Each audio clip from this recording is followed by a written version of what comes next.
In her previous life, Elisa had her eyes gouged out and was tortured to death by the order of her beloved father emperor. In this life, she was reborn as Elsa, a princess of an enemy country. At just 1 year old, Elsa was incredibly well-behaved when having her hair done, but she refused to speak. Seeing the worried expressions of her family members, Elsa understood, but she feared that, like in her previous life, she would be abandoned after giving her true heart to her loved ones. Just as Elsa was worrying, a cute little fairy suddenly appeared. After her rebirth, Elsa became a legendary and extremely rare fairy master. The fairy also encouraged Elsa to let go of the past and start speaking. But when Elsa thought of her family from her previous life, those tragic experiences flashed before her eyes one by one. Elsa became so frightened that she closed her eyes. A pair of gentle hands embraced Elsa. It was Elsa's mother in this life. "It's okay. You'll learn to speak soon. I can wait until the day you open your mouth." Mother asked Father Emperor to hold Elsa.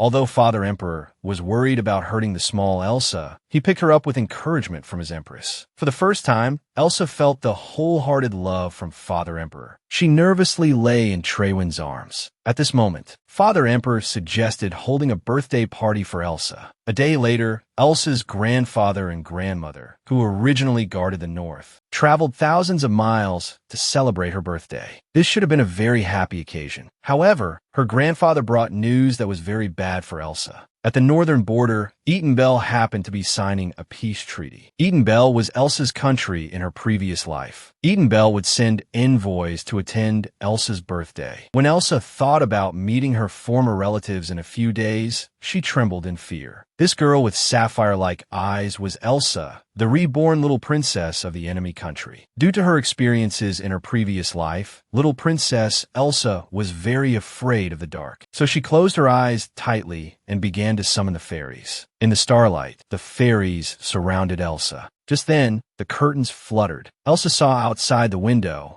A strange man with golden hair suddenly appeared. This man's entrance was very grand, surrounded by golden light. He was the legendary Fairy King. The Fairy King looked down at the little princess. "It seems you really can see fairies." At this moment, Elsa was terrified. How did he know I could see fairies? Should I cry to attract the servants, or should I remain silent to save my life? Just as Elsa was considering whether to cry, the Fairy King made a shushing gesture to her, as if he had seen through Elsa's thoughts. "You really are an interesting child." The little fairy that had been accompanying Elsa suddenly appeared and bowed to this strange man. Elsa was shocked. She never imagined that the man before her was actually the Fairy King. The Fairy King sighed. He said, "It seems I came too early." Then he reached out a small hand and gently tapped Elsa's forehead. "Sleep now and forget everything that happened today." As the hypnotic magic was released, the golden-haired man before Elsa's eyes began to blur. In the end, only the sleeping little princess Elsa remained. In her previous life, Elisa had her eyes gouged out and was tortured to death by the order of her beloved Father Emperor. In this life, she was reborn as Elsa, the little princess of an enemy country. Now Elsa faced a brand new challenge. That was learning to walk. Elsa used all her strength to prop herself up. Due to her weak legs, she could only fearfully support herself on the ground with both hands. Her mother was in front of her, encouraging her. With the help of the servants, Elsa finally managed to stand up. But each step forward was extremely difficult, perhaps due to inheriting the Empress's genes. Elsa was much smaller than her peers, and her leg strength was simply not enough. Walking was very challenging. Now, Elsa could at most take 3 steps on her own. Whether it was the servants around her or her own Empress, they all patiently encouraged Elsa. The Empress crouched down expectantly before Elsa. "Mommy's here." At this moment, in Elsa's mind, memories from her previous life suddenly surfaced. Elsa's birth mother before her rebirth had barely held her, always maintaining a lofty demeanor, only when she had to act like a mother in official occasions. Even so, Elsa still felt that brief embrace was warm and happy. The scene returned to the present. Elsa began to pant, sweat involuntarily beading on her face. Her little legs also began to tremble. The maid beside her asked with concern, "Princess, are you all right?" Elsa firmly believed in her heart that she could walk a few more steps. The servants and the Empress all cheered for Elsa. "Just a little further forward and I'll succeed." Just then, Elsa suddenly stumbled. With a thud, she fell and sat on the ground. The servants beside her were frightened.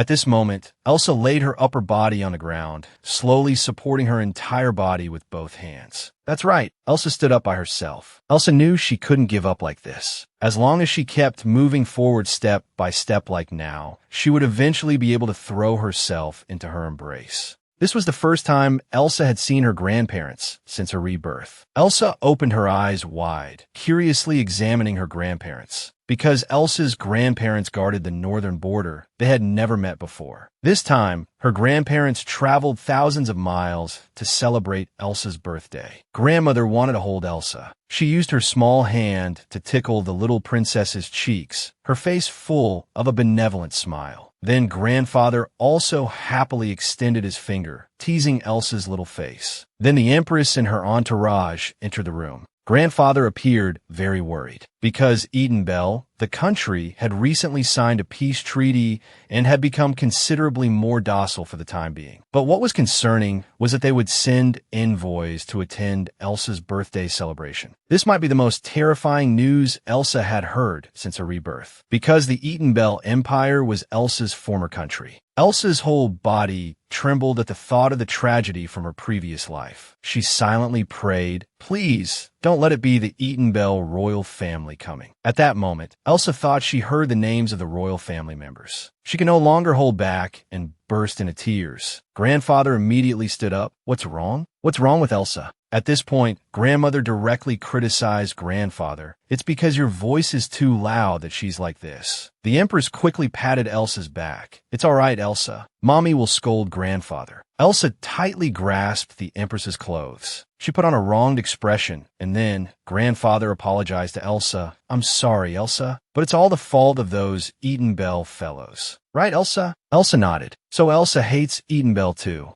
Afterward, the empress lifted Elsa high, trying her best to cheer Elsa up. The little princess Elsa's first birthday celebration finally began. The nobles in the city were all discussing Princess Elsa's appearance, wondering if she looked more like His Majesty or the Empress. The Empress and Elsa had both changed into beautiful outfits. The maids looked on with extreme envy. The Empress carried Elsa to the balcony. The scene before her amazed Elsa. The city sky was decorated with colorful ornaments. The entire nation was celebrating Elsa's birthday. At this moment, Elsa's brother arrived. Elsa's brother circled around her, continuously praising, "You look so cute today, Elsa. As expected of my sister, you're amazing." Then, Elsa's brother decided to carry Elsa to the banquet. The hall was filled with a bustling crowd. Melodious music could be heard. Elsa appeared very nervous. She lay against her brother's chest, her little hands tightly gripping his clothes. Seeing his nervous sister, her brother comforted her. "Elsa, smile. You won't be so nervous if you smile." Hearing the gentle song, Elsa relaxed her brow and smiled. As the doors opened, a loud voice announced, "Presenting Her Highness Empress Alice, Her Highness Princess Elsa, and His Highness Crown Prince Isis." After they entered, the audience's cheers echoed throughout the venue.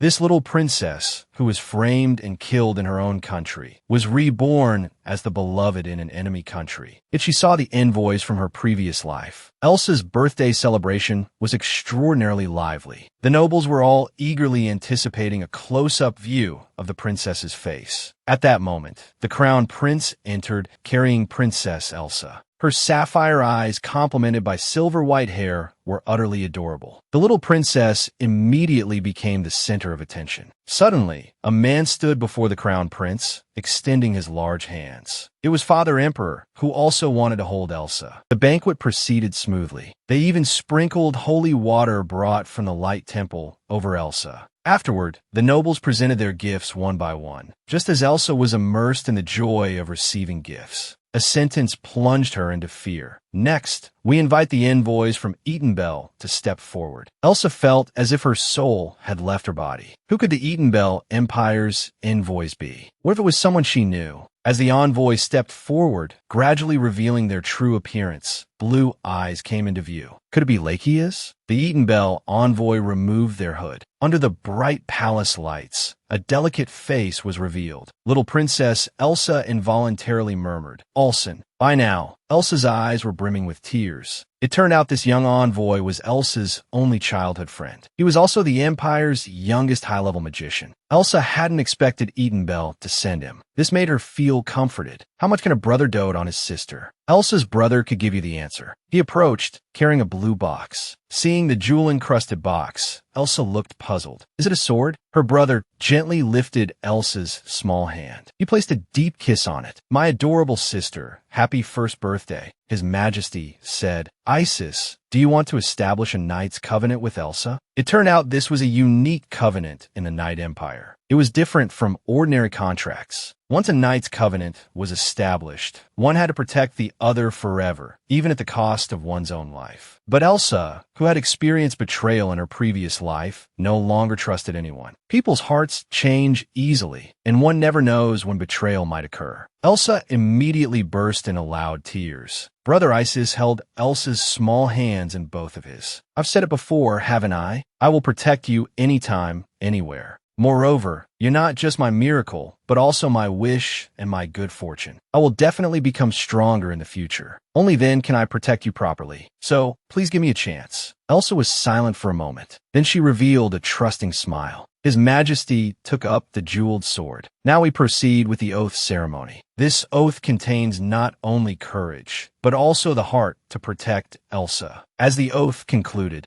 Isis officially became Elsa's guardian knight. The nobles all applauded. Isis basked in the enthusiastic applause. He happily greeted everyone. Elsa gazed at her brother. Perhaps all my misfortunes have ended, she thought. The gentleness emanating from Father Emperor and Mother's affection for me, along with my brother's smile. All these made me feel that maybe I could be happy too. Little Princess Elsa's birthday celebration was drawing to a close. Her brother took Elsa to watch tonight's fireworks display. He found a best spot for viewing. As a streak of red light soared into the sky, it transformed into a brilliant flower of fire. The colorful lights ascending in the night sky illuminated the siblings' faces. To Elsa's surprise, amidst the dazzling fireworks in the sky, her name was spelled out. The Emil Empire didn't have many magicians, and creating fireworks that could spell out names was extremely difficult. Elsa realized that everyone had put in tremendous effort for this celebration.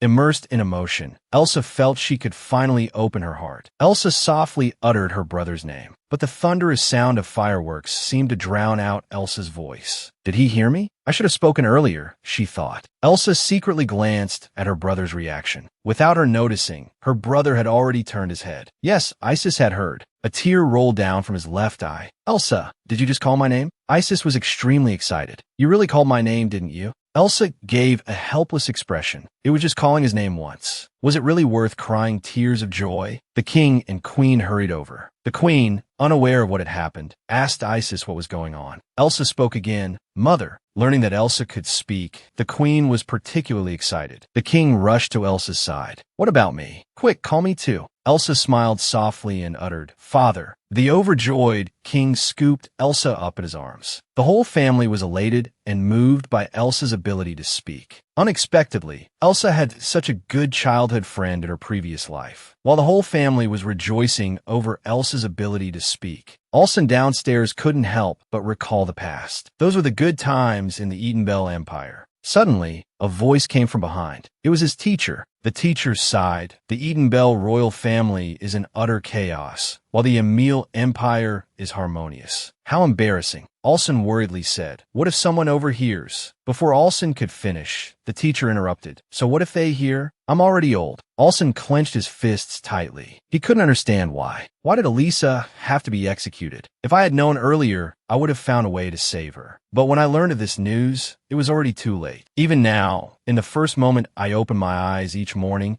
I can almost see Elisa's figure walking in through the window. As he said this, Alson was already in tears. He clenched his teeth tightly. I can't forgive those who executed her. The teacher sighed helplessly. Alson calmed down. Don't lose yourself in hatred. Alson wiped his tears. I must investigate the truth and clear Elisa's name. The teacher turned and remained silent for a moment. Then do as you say. I'll lend you a hand as well. Alson quickly thanked his teacher. Then he looked up at the balcony. That little princess is called Elsa, right? Thanks to her, I've made up my mind. Time flew by. It had been 7 years since little Princess Elsa's rebirth. At this moment, Elsa was sitting under a tree, reading intently. Her brother happened to come over. Oh, it's a history of ancient languages. Is this a book a 7-year-old can understand? Isis continued, stroking the back of Elsa's head. But you've always been smart. It's not surprising that you can understand such profound books. It turned out that when Elsa was 3, she gradually began to show her abilities to the outside world. Yes, ever since that fireworks show, Elsa had opened her heart. So Elsa began to learn to read and write, or more accurately, pretended to learn. Her brother happily showed the Empress what Elsa had written, writing her name at just 3 years old. This led everyone to believe Elsa was a genius. Elsa even wrote father and mother, which deeply moved the Empress. Soon after, Elsa began reading fairy tales. Besides language, Elsa was particularly interested in elves.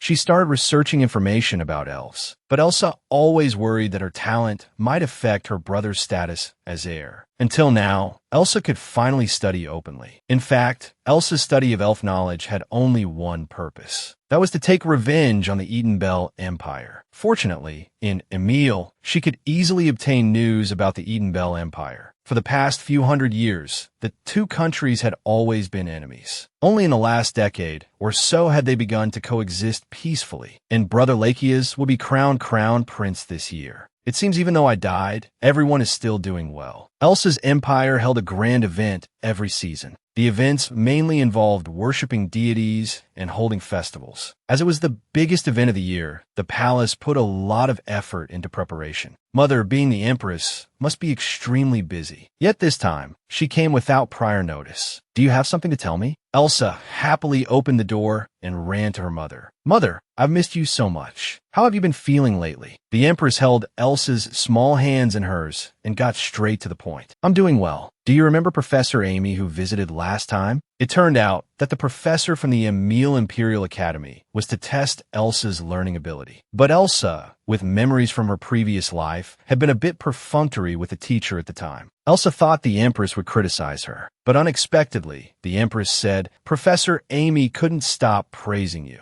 She said you're exceptionally talented. A genius rarely seen in decades, she said. Elsa laughed awkwardly twice, thinking to herself, if I had known this, I should have performed worse during the test. The Empress showed a pleased expression and said seriously to Elsa, what do you want to do in the future? You've been clever since you were little. The noble lady who taught you then always spoke highly of you. Actually, after hearing the professor's words, I'm a bit troubled. I don't know what else I can do for you. Clearly, Elsa's exceptional talent had caused the Empress some concern. Hearing these words, Elsa felt a bit at a loss. Am I being too hasty? Take your time to consider. The Empress stood up and added a few more words. During the spring festival, why don't you make some friends your age? Having friends might be quite beneficial for your future life path. Elsa playfully teased, but will father and brother agree? Elsa was planning to launch her revenge against the Eden Bell Empire, and the power of being a fairy master would become Elsa's secret weapon. Elsa knew that to seek revenge, she couldn't rely on herself alone. But not wanting to trouble her family, she decided to study fairy arts on her own. Soon after, Elsa fell asleep on the sofa. The next day, Elsa went to the archives to search for information about fairies. But Elsa knew too few characters and couldn't understand much. Fortunately, Elsa had just finished learning basic ancient language yesterday, so she had grasped the fundamental vocabulary. She also knew the principles of language formation, so she could guess the general meaning from the shape of the text. However, even in the royal library, which housed all the empire's books, ancient language texts were rare. Elsa had to search one by one. Just as she was about to look elsewhere, she suddenly discovered a book on fairy history. Elsa was overjoyed. After reading this book, she would understand fairies much better. It seemed the fairies were happy too. Just then, the fairies suddenly spoke to Elsa. Do you want to take a look at this book? It turned out to be a book about magic. If Elsa learned magic, it might play a crucial role in her revenge plan. Elsa nodded, deciding to learn some magic. Then Elsa left the library, but she didn't expect to encounter her brother on the way. Her brother was very curious about Elsa's presence here. Elsa became extremely nervous. She hurriedly hid the magic book, but her brother still caught a glimpse of it. Elsa had begun learning magic for her revenge. However, she didn't want her brother to know, so she lied to him, saying it was an ancient language book and that she needed to study the ancient language more deeply. At this moment, Elsa was terrified of being exposed. She kept smiling at her brother, praying that she could get away with it. Her brother suddenly called out Elsa's name loudly. This frightened Elsa terribly. Her brother stroked Elsa's head. "I've heard everything. The professor spoke very highly of you. Although the Empress is anxious about your future, you don't need to worry too much. Do whatever you want to do. We will all support you."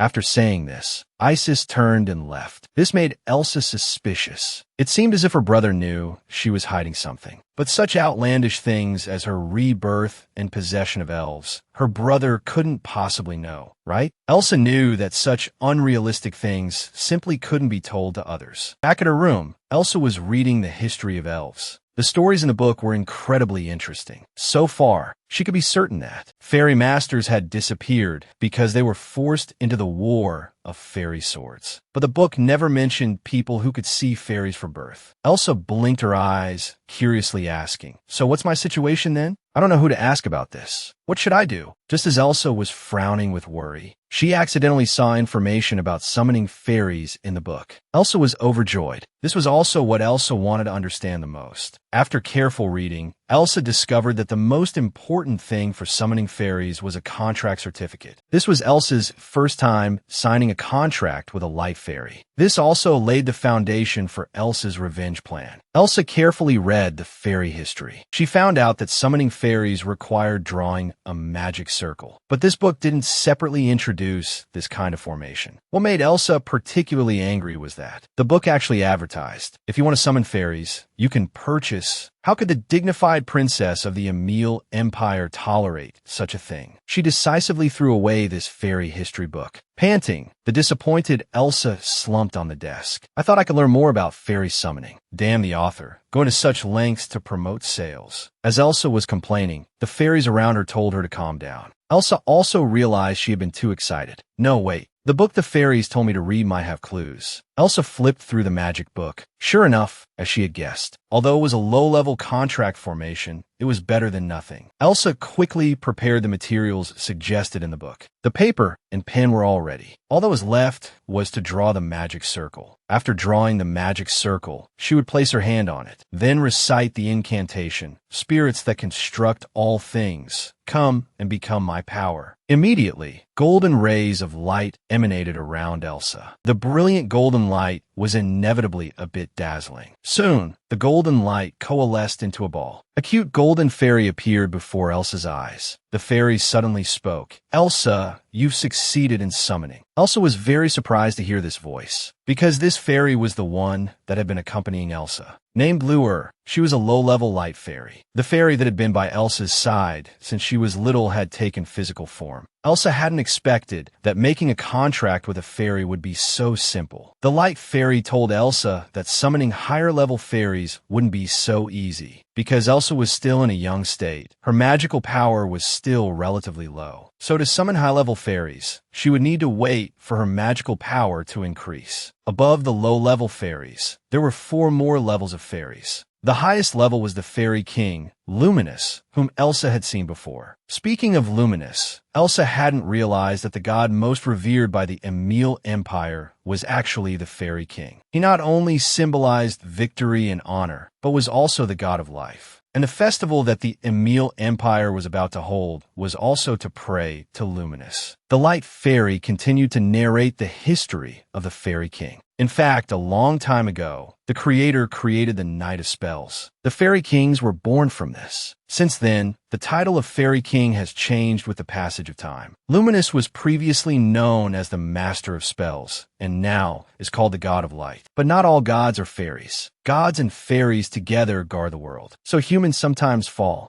and Luminous is not a god, just a fairy. Then Elsa asked what the Fairy King looked like. Lure was very excited and even expressed her admiration for the Fairy King. Not only did he have platinum blonde hair, but also enchanting eyes. Elsa was silent for a moment. No, I couldn't have possibly seen the Fairy King. Yes, Elsa didn't know that man was the Fairy King. She still thought she had just had a dream. Elsa nervously asked, "Is it possible for me to summon the Fairy King?" Lure put down the dessert in her hand. She seriously told Elsa that in this world, no one had ever successfully summoned the Fairy King because humans could not possibly possess the magical power to summon the Fairy King. Elsa was very disappointed. Of course, the Fairy King was so powerful. How could he be easily summoned? At this moment, Elsa thought of her brother. She muttered, wondering what her brother was doing now. Then Elsa asked the nurse. Because the Crown Prince was passionate about sword practice, he had accidentally caught a cold. Elsa was very worried. Is my brother all right now?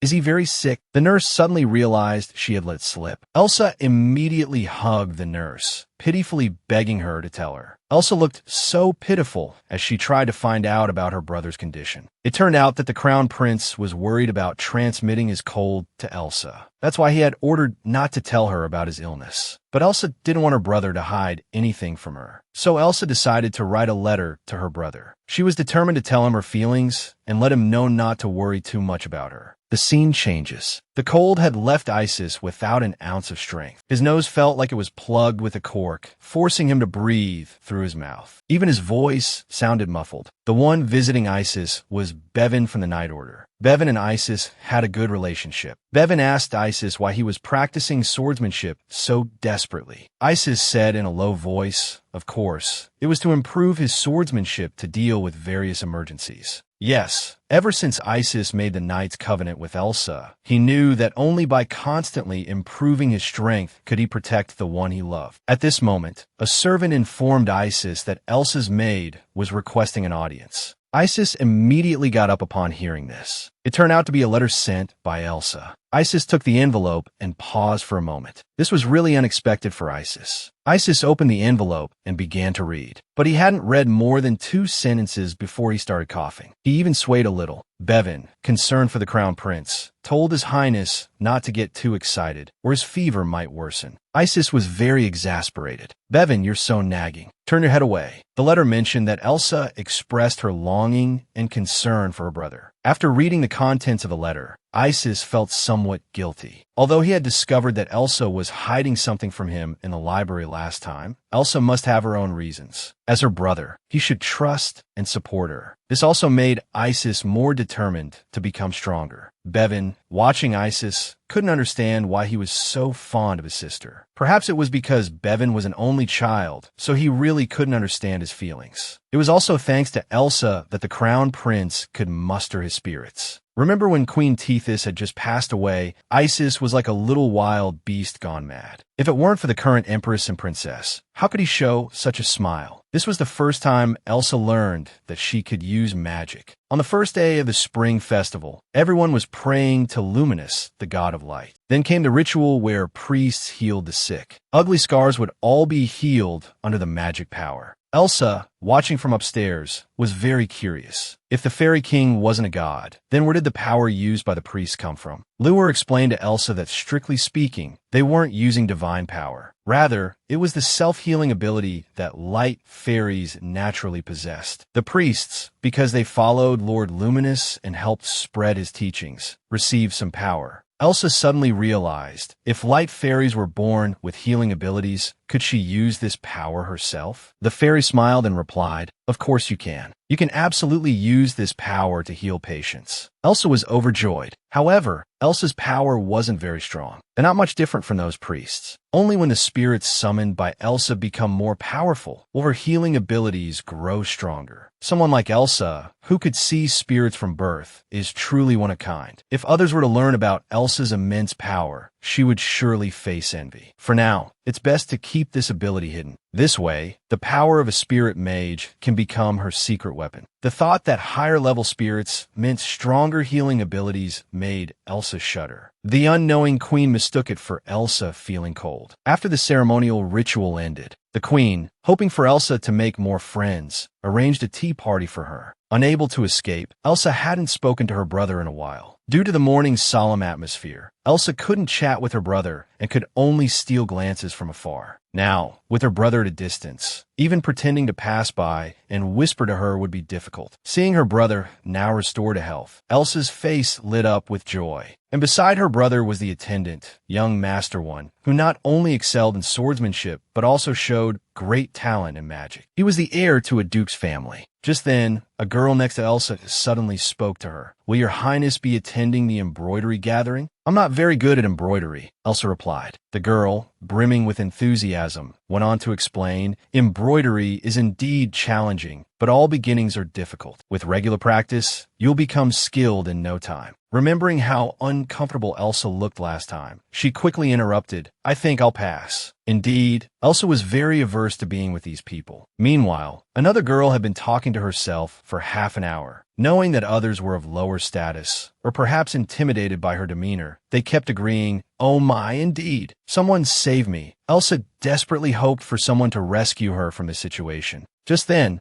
Bevan suddenly appeared. "Princess Elsa, His Highness the Crown Prince wishes to speak with you." "My brother wants to talk to me? Then I must go at once." The surrounding girls cast envious glances. Elsa felt a wave of relief wash over her. Elsa had endured half an hour of the tedious tea party. Thankfully, Bevan came to her rescue just in time. If she had stayed any longer, Elsa might have collapsed before the tea party even ended. Bevan remarked that the tea party looked incredibly dull. Then he confessed to Elsa, "Actually, His Highness the Crown Prince didn't instruct me to bring you over." Elsa was stunned. "My brother didn't call for me? Then why did you bring me out?" Bevan turned his head and met Elsa's gaze. "I saw from outside that you seemed to be in distress, so I took it upon myself to bring you out. Besides, the Crown Prince also appeared to want to see you." Elsa was shocked by Bevan's words. She thought, he was so far away earlier, yet he could still notice my discomfort. He must be very perceptive, and he's so open and honest too. Elsa smiled brightly at Bevan. Although he had deceived her, she was still grateful. After all, she really didn't want to continue chatting with those Marquis's daughters. Suddenly, Elsa noticed the flower on Bevan's chest. She proudly told Bevan, "The flower pin you're wearing and the floral wreath on my head were both my ideas, you know? To welcome spring and express gratitude to the spirits, I suggested using flowers as accessories." Yes, before the spring festival, Elsa participated in the planning. She spent every day in the palace writing proposals for the spring festival. Her parents even praised her efforts. Bevan was surprised. Could a 7-year-old really accomplish this? He also noticed that Elsa's main focus in the planning was to emphasize the importance of spirits' existence. Indeed, ordinary people tend to easily forget about the existence of spirits. Elsa, who could see spirits every day, didn't find them unfamiliar. But for ordinary people, spirits should be both distant and mysterious beings. Bevan admired Princess Elsa from the bottom of his heart. "You truly are as mature and composed as the rumors say. If we were in front of His Highness the Crown Prince, I might not have had the chance to speak with you. So being able to chat like this, I feel extremely honored." Elsa was very confused. "Why wouldn't you be able to talk to me in front of my brother?"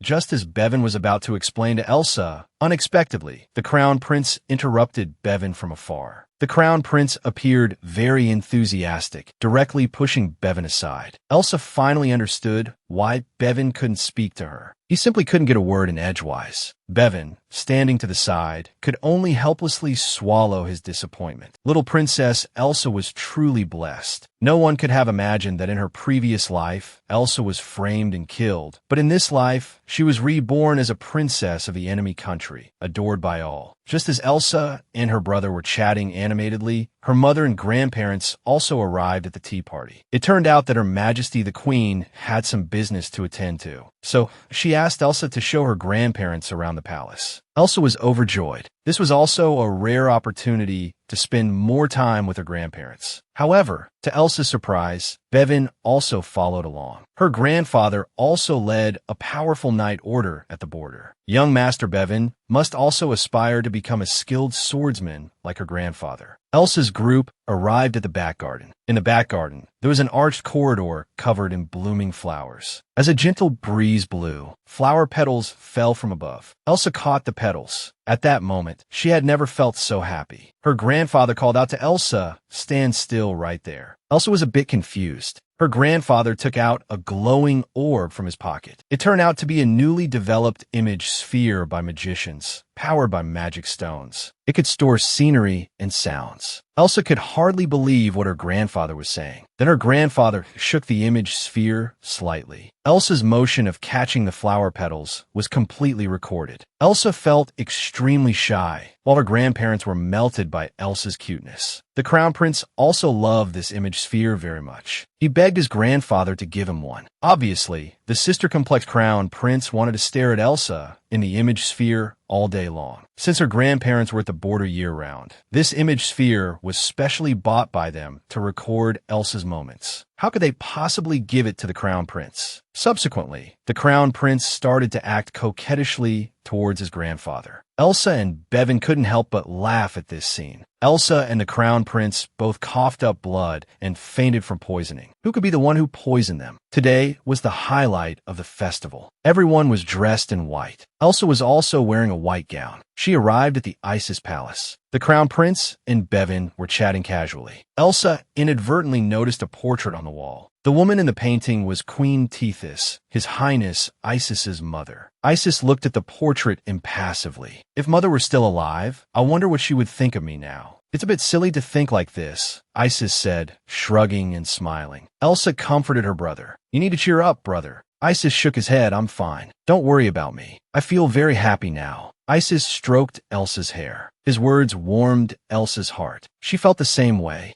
Then they all went to the back garden. The servant who poured tea also arrived. He seemed to be an experienced servant, performing every action with perfect precision. The servant placed teacups in front of Elsa and her brother. Bevan, however, declined the tea. Elsa was puzzled. Has this servant always worked in Brother's palace? I've never seen him before. Perhaps they're short-staffed due to the festival, Elsa thought, not dwelling on it further. She drank the tea from her cup. Suddenly, the fairy shouted, "Master, don't drink the tea." Elsa was startled. The fairy explained, "The plant spirit says the tea is poisoned." Before Elsa could grasp the situation, her nose started bleeding. Dizziness followed. Elsa saw Isis's face turn deathly pale. With her last ounce of strength, she told Isis, "Don't drink your tea." Then Elsa coughed up a mouthful of blood. Both of them collapsed onto the table. Elsa and Isis were poisoned. They both coughed up blood and fell onto the table. Bevan, the only one who hadn't drunk the tea, hurriedly pushed back his chair and shouted anxiously, "Quickly, call for the royal physician and the priest." The scene changed. All the nobles were discussing the poisoning of the Crown Prince and the princess. Thanks to young Master Bevan's testimony, the servant who poisoned them was quickly apprehended. Although Bevan received praise from everyone, he still felt extremely guilty. I was right there, yet I couldn't do anything. Why am I so useless? I always thought the best way to protect others was to take initiative, so I studied every day. But when it really mattered, I was helpless. Bevan kept blaming himself. Fortunately, the Empress was also in the Crown Prince's palace at the time. She immediately administered emergency treatment to the Crown Prince. His Majesty's expression was very grave. The royal physician explained the condition of the two to His Majesty. Although Her Highness the Princess ingested a relatively small dose, due to her young age, her reaction to the poison is very severe. Furthermore, at this point, the physician began to stammer. Finally, he revealed the worst-case scenario. His Highness the Crown Prince ingested a large amount of poison, so his life may be in danger. Hearing this news, the nobles present were all shocked. His Majesty, head bowed, asked, "Is there any way to save them?"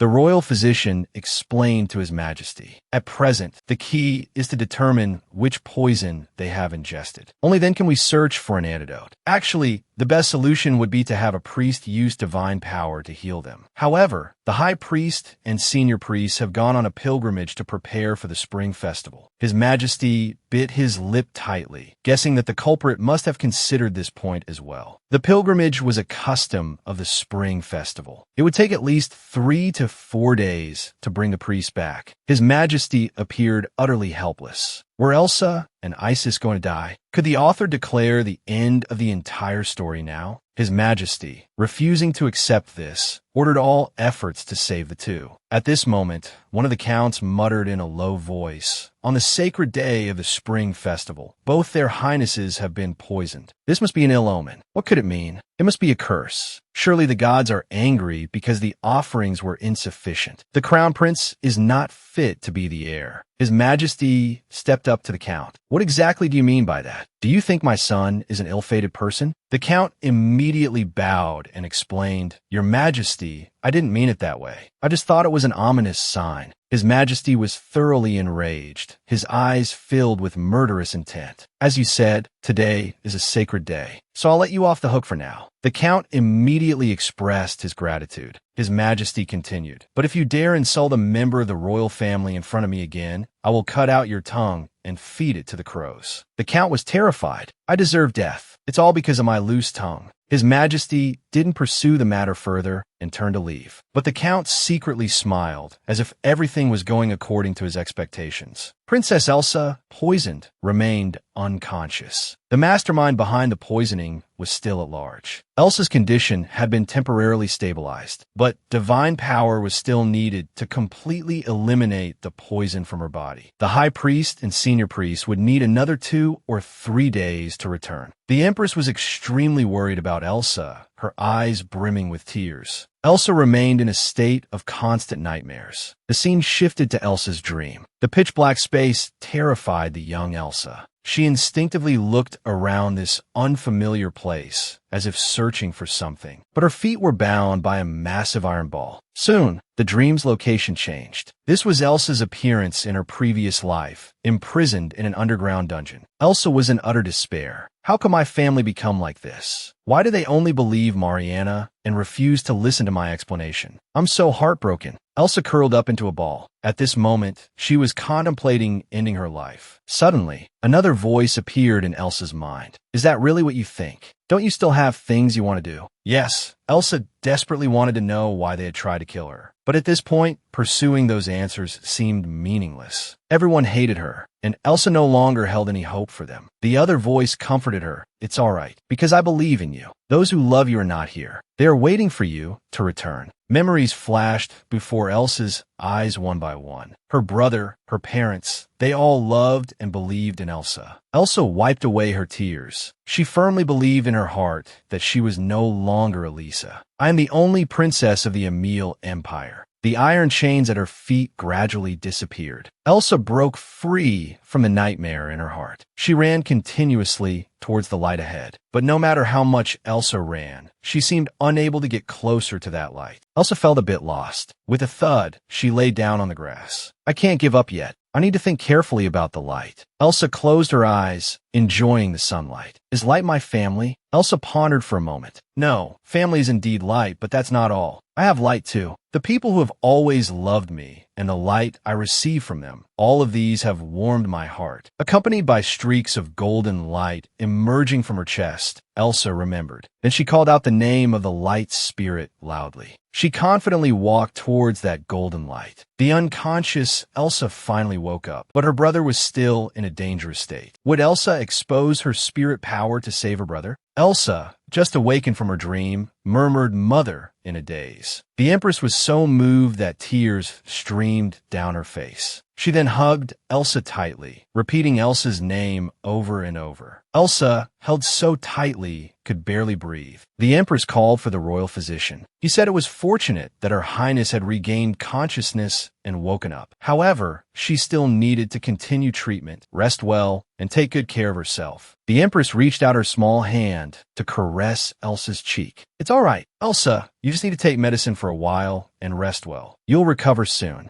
Remembering her brother, Elsa asked her mother about his condition. The Empress remained silent. The royal physician nearby told Elsa, "His Highness Crown Prince Isis has ingested a large amount of poison. His condition is very critical now. To cure Crown Prince Isis, we must have the High Priest intervene. But he is currently on a healing pilgrimage and won't arrive until tomorrow afternoon at the earliest." Elsa was very worried. How could this happen? Although my poisoning wasn't severe, I I still barely managed to wake up, and that should be thanks to the help of the light spirit. But my brother wasn't as lucky as me. At this point, Elsa couldn't hold back her tears. Elsa quickly got up from the bed. The Empress tried to stop her, but Elsa's attitude was very determined. The Empress had no choice but to take Elsa to see her brother. Elsa's arrival greatly surprised His Majesty. "Elsa, why are you here? Are you feeling better?" Elsa ignored her father, brushing past His Majesty and heading straight for her brother. The Empress helplessly explained, "I couldn't persuade her at all. She insisted on coming to see Isis herself." Elsa's condition was not good. She was still swaying a bit as she walked. Isis's condition was extremely poor. Even if ordinary priests used all their power, they couldn't improve her brother's situation. What if her brother never woke up? Elsa choked up at the thought. Then she summoned the light fairy. Lure appeared and immediately started crying, constantly worrying that her master might never wake up. Elsa suddenly asked seriously, "Can I summon the ultimate fairy now?" To save her brother, Elsa was willing to risk her life to summon the ultimate fairy. Having just woken up from poisoning, Elsa was still in a weakened state, her magic power very low. If she forcibly summoned the ultimate fairy, it could potentially endanger her life.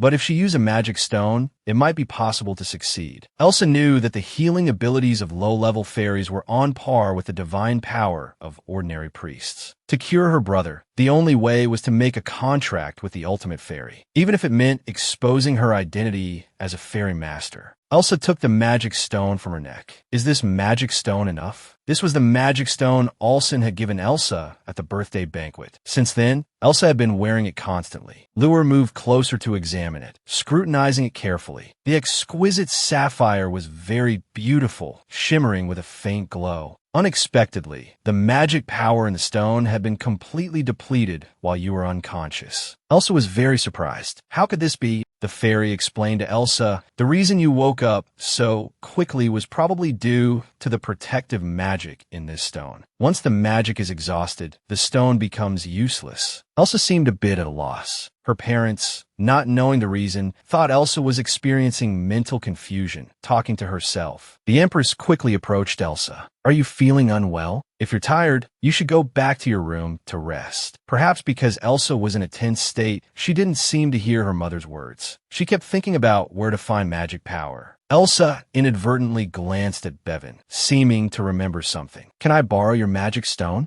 Bevan was very surprised. So Elsa knew that Bevan was a magic swordsman. The ancient language book from before was also borrowed from Bevan. Watching Elsa draw the summoning circle, Bevan hesitated. "Princess Elsa, you haven't fully recovered, have you? Even if you do this, I'm afraid it will be in vain." For her brother's sake, Elsa forcibly summoned the ultimate fairy. A huge summoning circle suddenly appeared before everyone. Elsa placed the magic stone in the center of the summoning circle. She slowly extended her right hand and placed it on the spell. Although she was still very weak, Elsa persevered. "Spirits that construct all things, come and become my power." Instantly, the power of the magic stone and the summoning array were triggered. A brilliant red light illuminated the entire room. The air was accompanied by streaks of lightning. This was a sign of successful summoning, but Elsa felt her body's strength gradually disappearing. At first, there wasn't a very noticeable change. Later, it was like a faucet being turned on. Her strength gushed away. Summoning the ultimate spirit was more difficult than Elsa had imagined. Elsa began to have some difficulty breathing. Sweat kept dripping down her face. "Just hold on a little longer. Just a little longer, and it'll be fine." Elsa kept encouraging herself. "Now only I can save my brother." Elsa bit her lip hard. The magical power of the summoning array gradually increased. A faint figure appeared before Elsa's eyes. This was the ultimate light spirit. She was different from Lure. She looked like a mature lady, calm and dignified. The ultimate spirit introduced herself to Elsa. "Pleased to meet you. My name is Lemuel." Elsa looked at Lemuel, showing a relieved expression. Slowly standing up, she said, "Nice to meet you. I'm Elsa." As Elsa stood up, she felt her body was very heavy. It felt like she had done a lot of exercise. This situation might be because Elsa was still young. It could also be due to innate deficiency. But regardless, what mattered was that Elsa's physical strength and magical power were now insufficient. The moment Elsa extended her left hand, she looked up, her eyes fixed determinedly on Lemuel. Let's form a contract. Lemuel slowly floated down from the air. She gently kissed Elsa's left hand, signifying Lemuel's agreement to the contract. Gradually, Lemuel's body began to materialize in everyone's sight. The Empress, standing nearby, was shocked at the sight of Lemuel. Elsa, what's going on? Is this a fairy? Elsa cleared her throat with effort. She's not a fairy. She's a kind of spirit. Seeing her mother's bewildered look, Elsa couldn't speak anymore. If there was time, Elsa wanted to explain to her mother properly why she hadn't told her about her abilities until now. But there was no time. Elsa's magical power was too weak. Just summoning Lemuel was enough to make Elsa feel disoriented. Elsa now needed to save her brother. The spirit's power could help her. Elsa used spirit magic to treat Isis. Now what Elsa had to do was figure out how to use the spirit's power. Lemuel explained to Elsa, the spirit and the contractor become one from the moment the contract is signed. So no matter how far apart we are, you can use the spirit's power. However, the closer we are, the stronger the healing ability. But now the toxins in Elsa's body hadn't been cleared, and she had forcibly summoned the ultimate spirit, leaving her very weak. Lemuel had no choice but to possess Elsa's body. To provide power, Lemuel transformed into a golden light and entered Elsa's mind. Elsa's eyes turned the color of yellow sapphire. Isis's condition wasn't good now. His face was very pale. Elsa clenched her fists. All right, I can definitely do this. Then Elsa extended her hand towards Isis. The never-before-used ability flowed obediently into Elsa's body, immediately emitting a dazzling golden light. But Elsa found that healing a patient was more taxing than she had imagined. Isis let out a groan. Her brother showed noticeable improvement under the spirit's power. Elsa laughed with joy, but in the next instant, Elsa began to despair. Because Elsa's magical power was about to be exhausted. Was summoning the ultimate spirit not enough? Elsa recalled her memories with her brother. She knew she couldn't give up. She couldn't lose her brother. Without realizing it, Elsa's entire body was drenched in sweat. She silently shed tears. Brother, you can't die. Please open your eyes. I want to see your smile. Hot tears kept falling. Yes, Elsa felt uneasy. She felt desperate. Isis might really die. Even though tears blurred her vision, Elsa didn't dare wipe them away. Suddenly, the magic began to fade, and Elsa staggered and fainted. Fortunately, Bevan caught Elsa in time. Her parents were very worried about Elsa.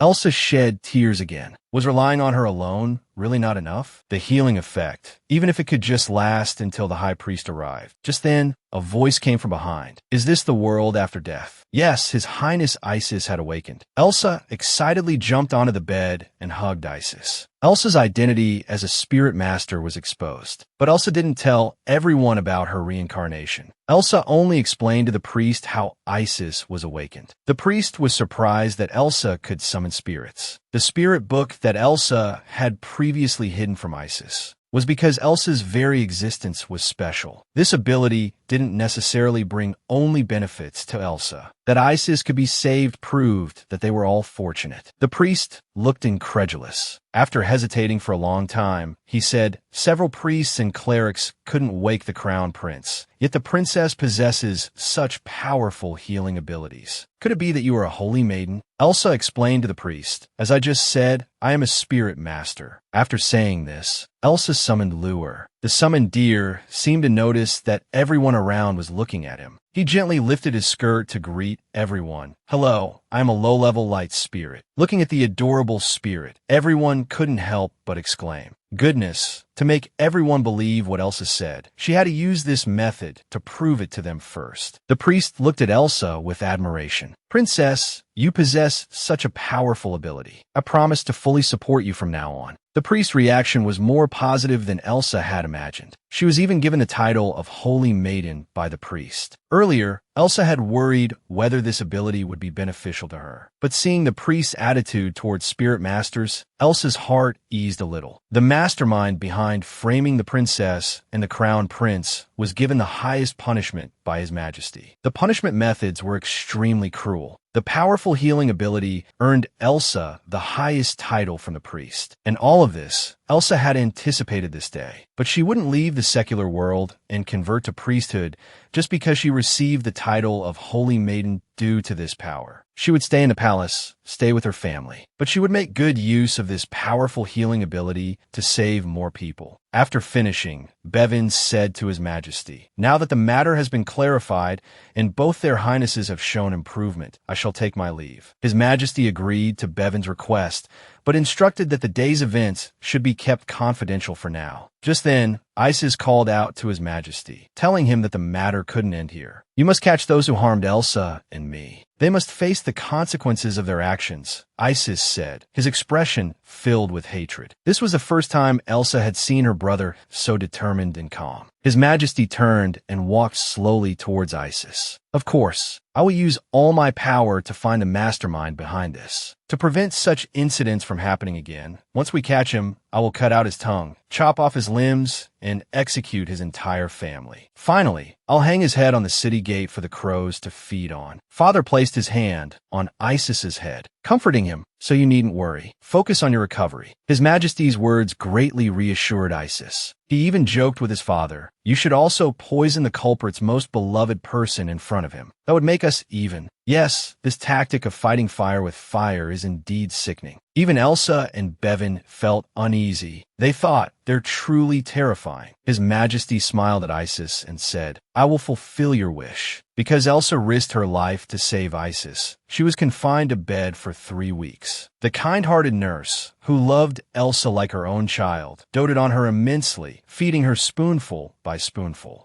Elsa was quite reluctant, feeling she wasn't a child anymore and only needed to stay in bed, not to be fed like this. Her grandmother soothed her. "You can't say that. You need rest now and mustn't tire yourself at all. You're so weak, you even coughed up blood. Let me take care of you." Elsa had no choice but to accept reluctantly. The fairy nearby ignored everyone, focused solely on eating snacks. The day after saving Isis, the high priest returned in the afternoon. He immediately used his divine power to treat both royals, so there were no major concerns. However, the royal physician didn't dare to be negligent. He would come to check Elsa's pulse after every dinner and prepare medicinal soups using various precious herbs. The medicine smelled and tasted terrible. At such times, Elsa particularly hated the poisoner, but the culprit had already been caught. The emperor kept his word. He mobilized all the power among his officials to capture the culprit. The perpetrator turned out to be the insolent count from that day, a count from a northern territory who fervently worshipped the gods. During the interrogation, it was revealed that he poisoned them because he was dissatisfied with Isis inheriting the throne. That was the gist of the whole affair. Elsa sighed, feeling it all seemed like a farce. Elsa carefully analyzed the events that had transpired, feeling that things weren't as simple as they appeared. The poison Elsa ingested was the same as the one used to frame her in her previous life. Could that count be a spy sent by an enemy country? Since the count's arrest, his entire family had been sentenced to death. His Majesty wasn't satisfied with just executing the count's entire clan. Compared to the crime of attempting to murder royal family members, that punishment seemed insignificant. And was that count really poisoning them just because he was dissatisfied with Isis? Elsa believed that the risk of poisoning royal family members was too great. This reason simply didn't hold up. Moreover, the culprit had no need to poison themselves. Even if they claimed they wanted to eliminate Emil, targeting any of the royal descendants would have made more sense. Elsa sat on the bed, her expression extremely grave. A feeling of unease welled up in her heart, because the poison she had ingested was the same as the one Marianne had taken before. This was something only Elsa knew in her heart, but she couldn't rashly tell everyone about her reincarnation experience. It could easily cause unrest among the nobility. Thinking of this, Elsa couldn't help but clench her fists. Cold sweat kept streaming down her face. Why was it such a coincidence? What on earth was going on? Elsa's spoon dropped.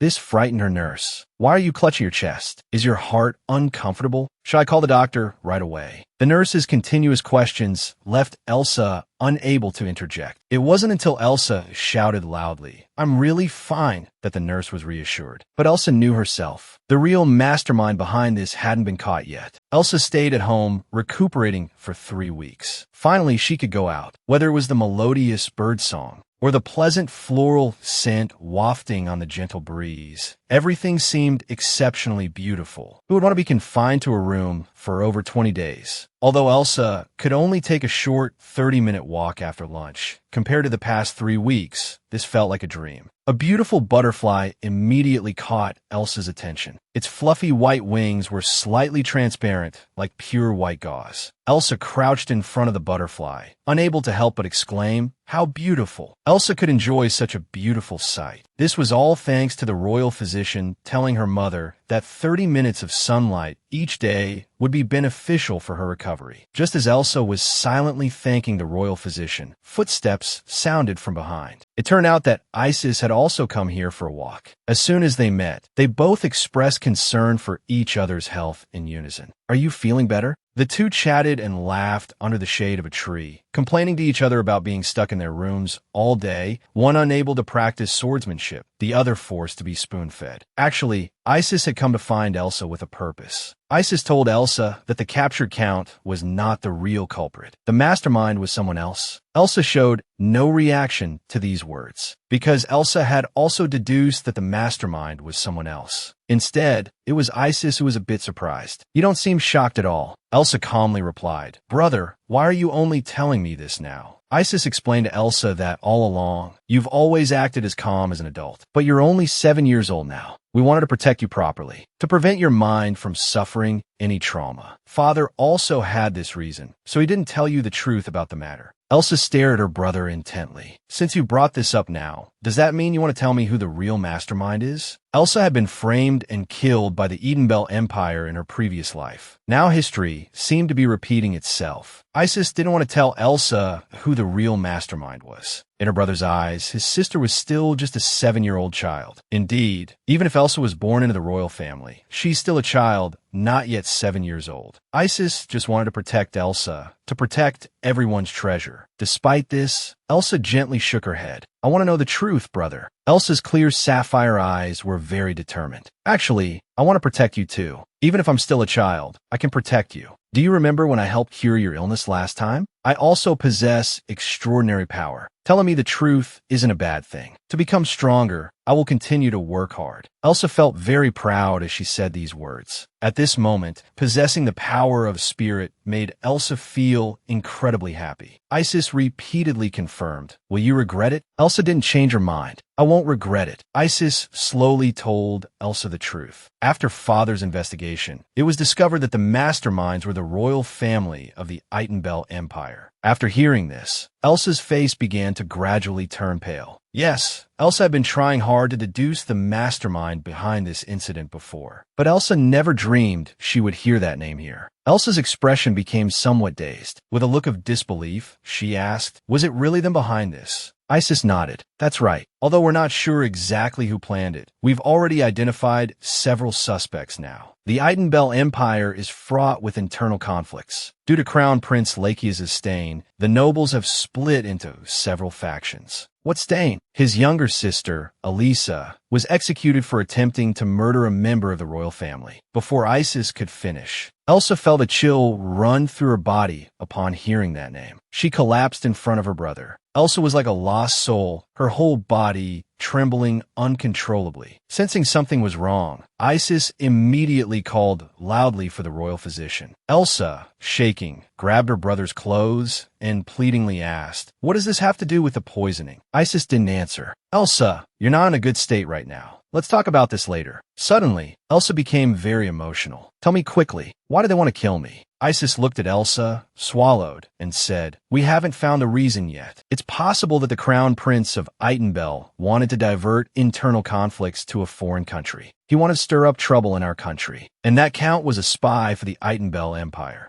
The Edenbell royal family ordered him to kill me." Isis felt extremely guilty. He never thought his sister would be implicated. This was absolutely the most nauseating truth Elsa had ever heard from her brother. The past shadows overlapped with the present. It was bad enough that they killed Elsa in her previous life. Now they wanted to harm Elsa's family in this life, and even hurt Elsa again. Flames of hatred boiled within Elsa. She clenched her teeth tightly, trying hard to use rapid breathing to alleviate the anger in her heart. Isis also kept trying to calm Elsa down, but it seemed Elsa's emotions were completely out of control. The family of the Edenbell Empire. The shadow they cast over Elsa had never been erased. Perhaps we can never truly describe in words the fear Elsa felt before her death. Both the servants nearby and Isis in front of her appeared extremely uneasy. I shouldn't have told you the truth. Let's go back. Our walk is over. Isis tried to get Elsa to return to her room to rest. But at this moment, Elsa told the maid Lena, "Please inform my nurse that I can't return yet. I have something to discuss with my brother." After curtsying, Lena left. Elsa tightly gripped her brother's arm, her expression as if she had lost her soul. "Brother, I have something to tell you. Do you want to hear my story?" Yes, Elsa was finally going to confess to Isis the secret of her reincarnation, but Elsa was still somewhat worried. Would he really believe what she was about to say? Isis didn't understand Elsa's meaning. "Elsa, what could make you so?" Before Isis could finish, Elsa interrupted her brother. "I've had memories since birth." Isis, who was about to comfort Elsa with his hand, suddenly stopped. "Not only that, I can't forget what happened in my previous life. In my past life, I was the fourth princess of the Itenbell Empire. I was falsely accused of trying to poison my sister Marianne, but I was innocent. They kept pressuring me relentlessly. They even said they found poison in my wardrobe. I had no way to explain myself. Everyone believed I was the culprit. In the end, I was sentenced to death." Elsa spoke softly. "Even now, I haven't escaped that narrow, dark underground prison.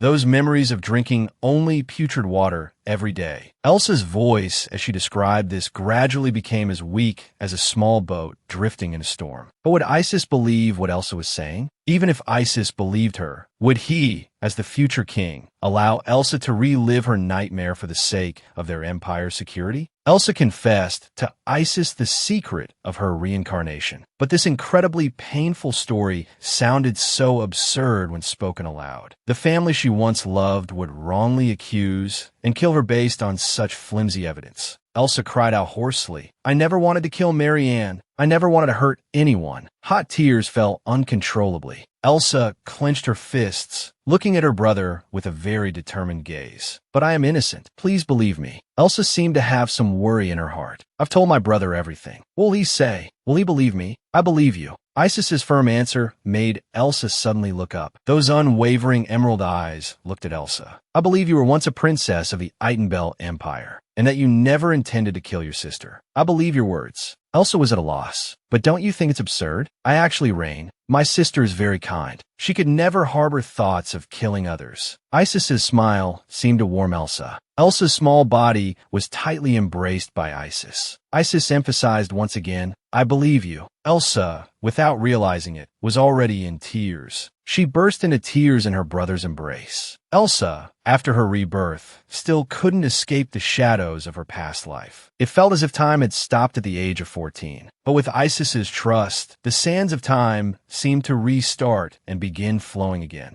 After confiding everything to her brother, Elsa's untold grievances seemed to find a voice, proclaiming Elsa's innocence to the world. The nightmare buried in Elsa's heart for 7 years was finally shattered. At this moment, Elsa was no longer the Elsa of her past life. She wanted to raise the flag of revenge against the Itenbell Empire. Elsa clenched her fists tightly. She confessed her thoughts to her brother. "Brother, I want revenge. I want to uncover the truth and prove my innocence. Elisa is still my past self. I can't run away from this fact anymore." Both Elsa's words and her eyes showed her determination for this revenge. Isis took out a handkerchief from his pocket. He wiped Elsa's tear-stained cheeks. "Everything will be as you wish. I'll help clear your name. I'll make the whole world remember your existence. I'll make everyone in the Itenbell Empire beg for your forgiveness." Elsa and Isis laid down under the shade of a tree. Through the wide branches, they could see the blue sky and white clouds. The dappled sunlight was warm. Elsa, struggling against her drowsiness, said to her brother, "I feel like this life is like a dream. But even if it's a dream, it doesn't matter." Isis gently stroked Elsa's small hand. "This isn't a dream. We both truly exist." Perhaps because she was too happy now, Elsa feared losing this happiness and mistook it for just a dream. "If this really is your dream, I'll stay with you in it forever. Sleep well, my dear sister." Isis's words were like a lullaby. The scene shifts to Elsa's dream. In the pitch-black space, the young Elsa lost her sense of direction. It was Isis's hand that held onto Elsa's. The two smiled at each other and walked hand in hand towards that dazzling light. He was the one who planned the poisoning of Isis and Elsa, the prince of the Itenbel Empire, who was also Elisa's brother in her past life, Lacheus. Due to the failure of poisoning the crown prince of the Emil Empire a few weeks ago, he was now very worried. He had also lost the count from the Emil Empire, who had been cultivated as an important spy. For Lacheus, this was not only a huge loss, but also a painful failure. If people found out that this incident was related to the Itenbel Empire, it would not only be difficult for the two countries to maintain peace, but it might even lead to war. Lacheus had originally intended to poison Isis to throw the Emil Empire into chaos. Then he would use this opportunity to slowly accumulate his efforts, and his own blemishes would gradually be forgotten. They wouldn't become stumbling blocks to his rise to power. He could even easily swallow them up. Lacheus clicked his tongue. I've heard that the emperor of the Emil Empire is not a man who will let things go easily. If they get hold of evidence, within a few years, the relationship between the two empires will completely break down. However, the Itenbel Empire also possesses powerful military strength. They won't fear the Emil Empire. It's unfortunate that the plan to assassinate Isis failed. The Emil Empire will likely be on guard against similar incidents happening again. Because of this, Lacheus needs to calm down and rationally deal with the worst-case scenario, coming up with the most suitable solution. Lacheus slowly lifted his foot and continued walking deeper into the temple. Inside the Lina Temple, there was a huge prayer room. Usually, one could see a group of people gathered here, but today it was occupied by a single person. She wore a pure white veil on her head. With hands clasped in prayer, she appeared incredibly devout. But Crown Prince Lacheus looked at her with displeasure. You're praying here again? Brother Olaf, she called to Lacheus in a sweet voice, turned to look at him. The pure white veil, the breathtakingly beautiful silver hair, and the golden pupils most revered in the empire. From every angle, she was so endearing. She was Lacheus's half-sister, Marianne. Do you know why Elsa was able to be reborn? Do you know which deity was most worshipped in Elsa's country in her previous life? In Elsa's world, each country had its own deity they believed in. The deity worshipped by the Emil Empire was the god of light, Lumens. Also known as the legendary king of spirits, he symbolized victory and honor, possessing powerful healing abilities. He was also called the god of life. The Itenbel Empire worshipped a deity completely different from the Emil Empire. The deity worshipped by the Itenbel Empire was Selena, known as the moon goddess and the goddess of vengeance. It was said that her personality was extremely calm, even to the point of being cold. But among the capricious deities, she was the most just. That's why the people of Itenbel revered her as the primary deity. Selena had sapphire-colored hair and golden eyes that overlooked the world. When facing unfair situations, people would first run to Selena's temple to pray, beseeching the fair goddess to right their wrongs. But the most ironic thing was, this empire that worshipped Selena so devoutly, when Elsa was framed, they didn't provide her with the so-called justice. There was a saying in the Itenbel Empire, in front of Selena's temple, wait for your enemy's corpse to appear there. In other words, if one committed an unjust act, they would face Selena's retribution. Perhaps this was the reason why Marianne often monopolized Selena's temple. After Elsa's eyes were gouged out, she had prayed to Lady Selena, do I really have no chance for revenge or redemption? If so, then please let me die immediately. And in my next life, don't let me be reborn as a human. Let me become an unloved, insignificant insect. Why did Marianne often monopolize Selena's temple? Was it because she was revered by all as a holy maiden? Lacheus was curious. Even though there was a prayer room in the Itenbel Palace, she still chose to pray at Selena's temple. Marianne gazed at Lady Selena and answered Lacheus with a voice full of longing. But I still feel that praying here allows me to sense Lady Selena's presence more strongly. Then Marianne smiled and asked Lacheus, did you come specifically to see me today? Yes, and Marianne was very happy about it. Lacheus looked at the smiling Marianne and felt an inexplicable pain in his head. The image of Elsa from her previous life began to appear before his eyes. In his memory, her voice should have been gentle and lovely. The spring breeze would blow through her distinctive long black hair. Her luminous green eyes always blinked happily. She would often smile at people. Everyone liked her back then. Thinking about this, Lacheus suddenly furrowed his brow. He began to have a headache for no apparent reason. Lacheus felt very confused. Why do I get a headache every time I think about her? Marianne, standing nearby, asked her brother worriedly, "What's wrong? Are you feeling unwell somewhere?" Lacheus hadn't yet reacted. In his mind, he was still constantly thinking about that child's voice. "I'm Fine.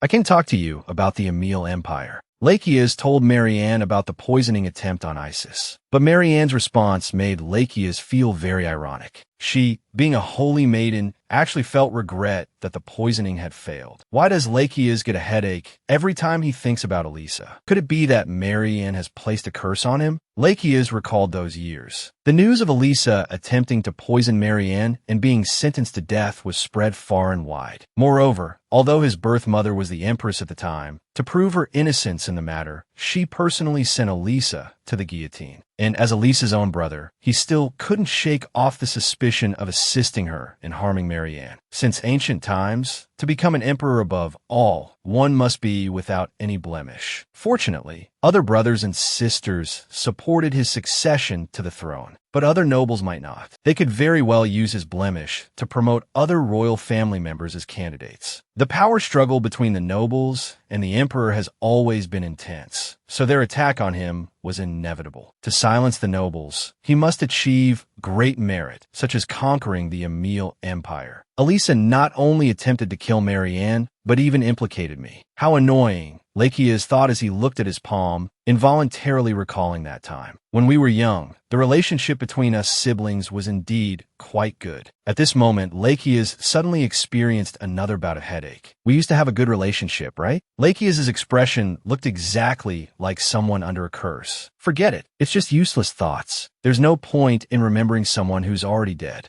With this conclusion, he fell silent and extended his hand to Marianne. "If you're done praying, let's return to the palace." Marianne carefully stood up from the long bench in the prayer room and grasped Lacheus's hand. The moment she held his hand, Lacheus felt a stinging sensation. Her hand was extremely cold, matching her current icy countenance. And he remembered Elisa's hand was very warm. Lacheus slowly walked towards the main door. Behind him, Marianne silently watched. An evil smile appeared on her face. But Lacheus, who had turned his back, missed her expression. When Lacheus turned back, Marianne was smiling very happily, just like a beautiful poisonous butterfly. Do you know why Isis lost his mother at such a young age? Actually, Isis's mother had always been sickly since childhood. After giving birth to Isis, her health deteriorated even further. Young Isis would stay by his mother's side every day, encouraging her. After his mother passed away, Isis blamed himself for everything and became depressed all the time. Meanwhile, Isis's maternal grandfather began his own machinations to help Isis secure the throne. During the power struggle among the nobles, Isis faced countless attacks. What Isis couldn't understand was why his grandfather was so obsessed with the throne. But from a rational perspective, as the eldest legitimate son of the empire, Isis's position could still be jeopardized after his mother's death. Even though the emperor said he would name Isis as the sole crown prince, no one could predict what might happen to his grandfather's family, or how Isis's situation might change if the next empress bore a child. This led Isis to distrust everyone, silently working alone to secure his position as crown prince. However, the situation has become even more precarious recently. After Alice became the new empress, every time his grandfather met Isis, he would warn him to be cautious of the new empress. But Isis felt that Alice was a good person. Both her tone of voice and her expressions were gentle. Isis didn't want to get involved in the adults' power struggles, let alone risk his life for it. So Isis always avoided Empress Alice. After his mother's death, Isis never opened up to anyone again. The newly appointed Empress Alice tried multiple times to get closer to Prince Isis, but whenever they met, Isis would deliberately avoid Empress Alice. This made Empress Alice very worried about Isis's future, but she didn't give up on him. She tried to guide Isis through letters and would actively try to engage him in conversation. But Isis always responded perfunctorily. He also didn't cherish the gifts Empress Alice sent him.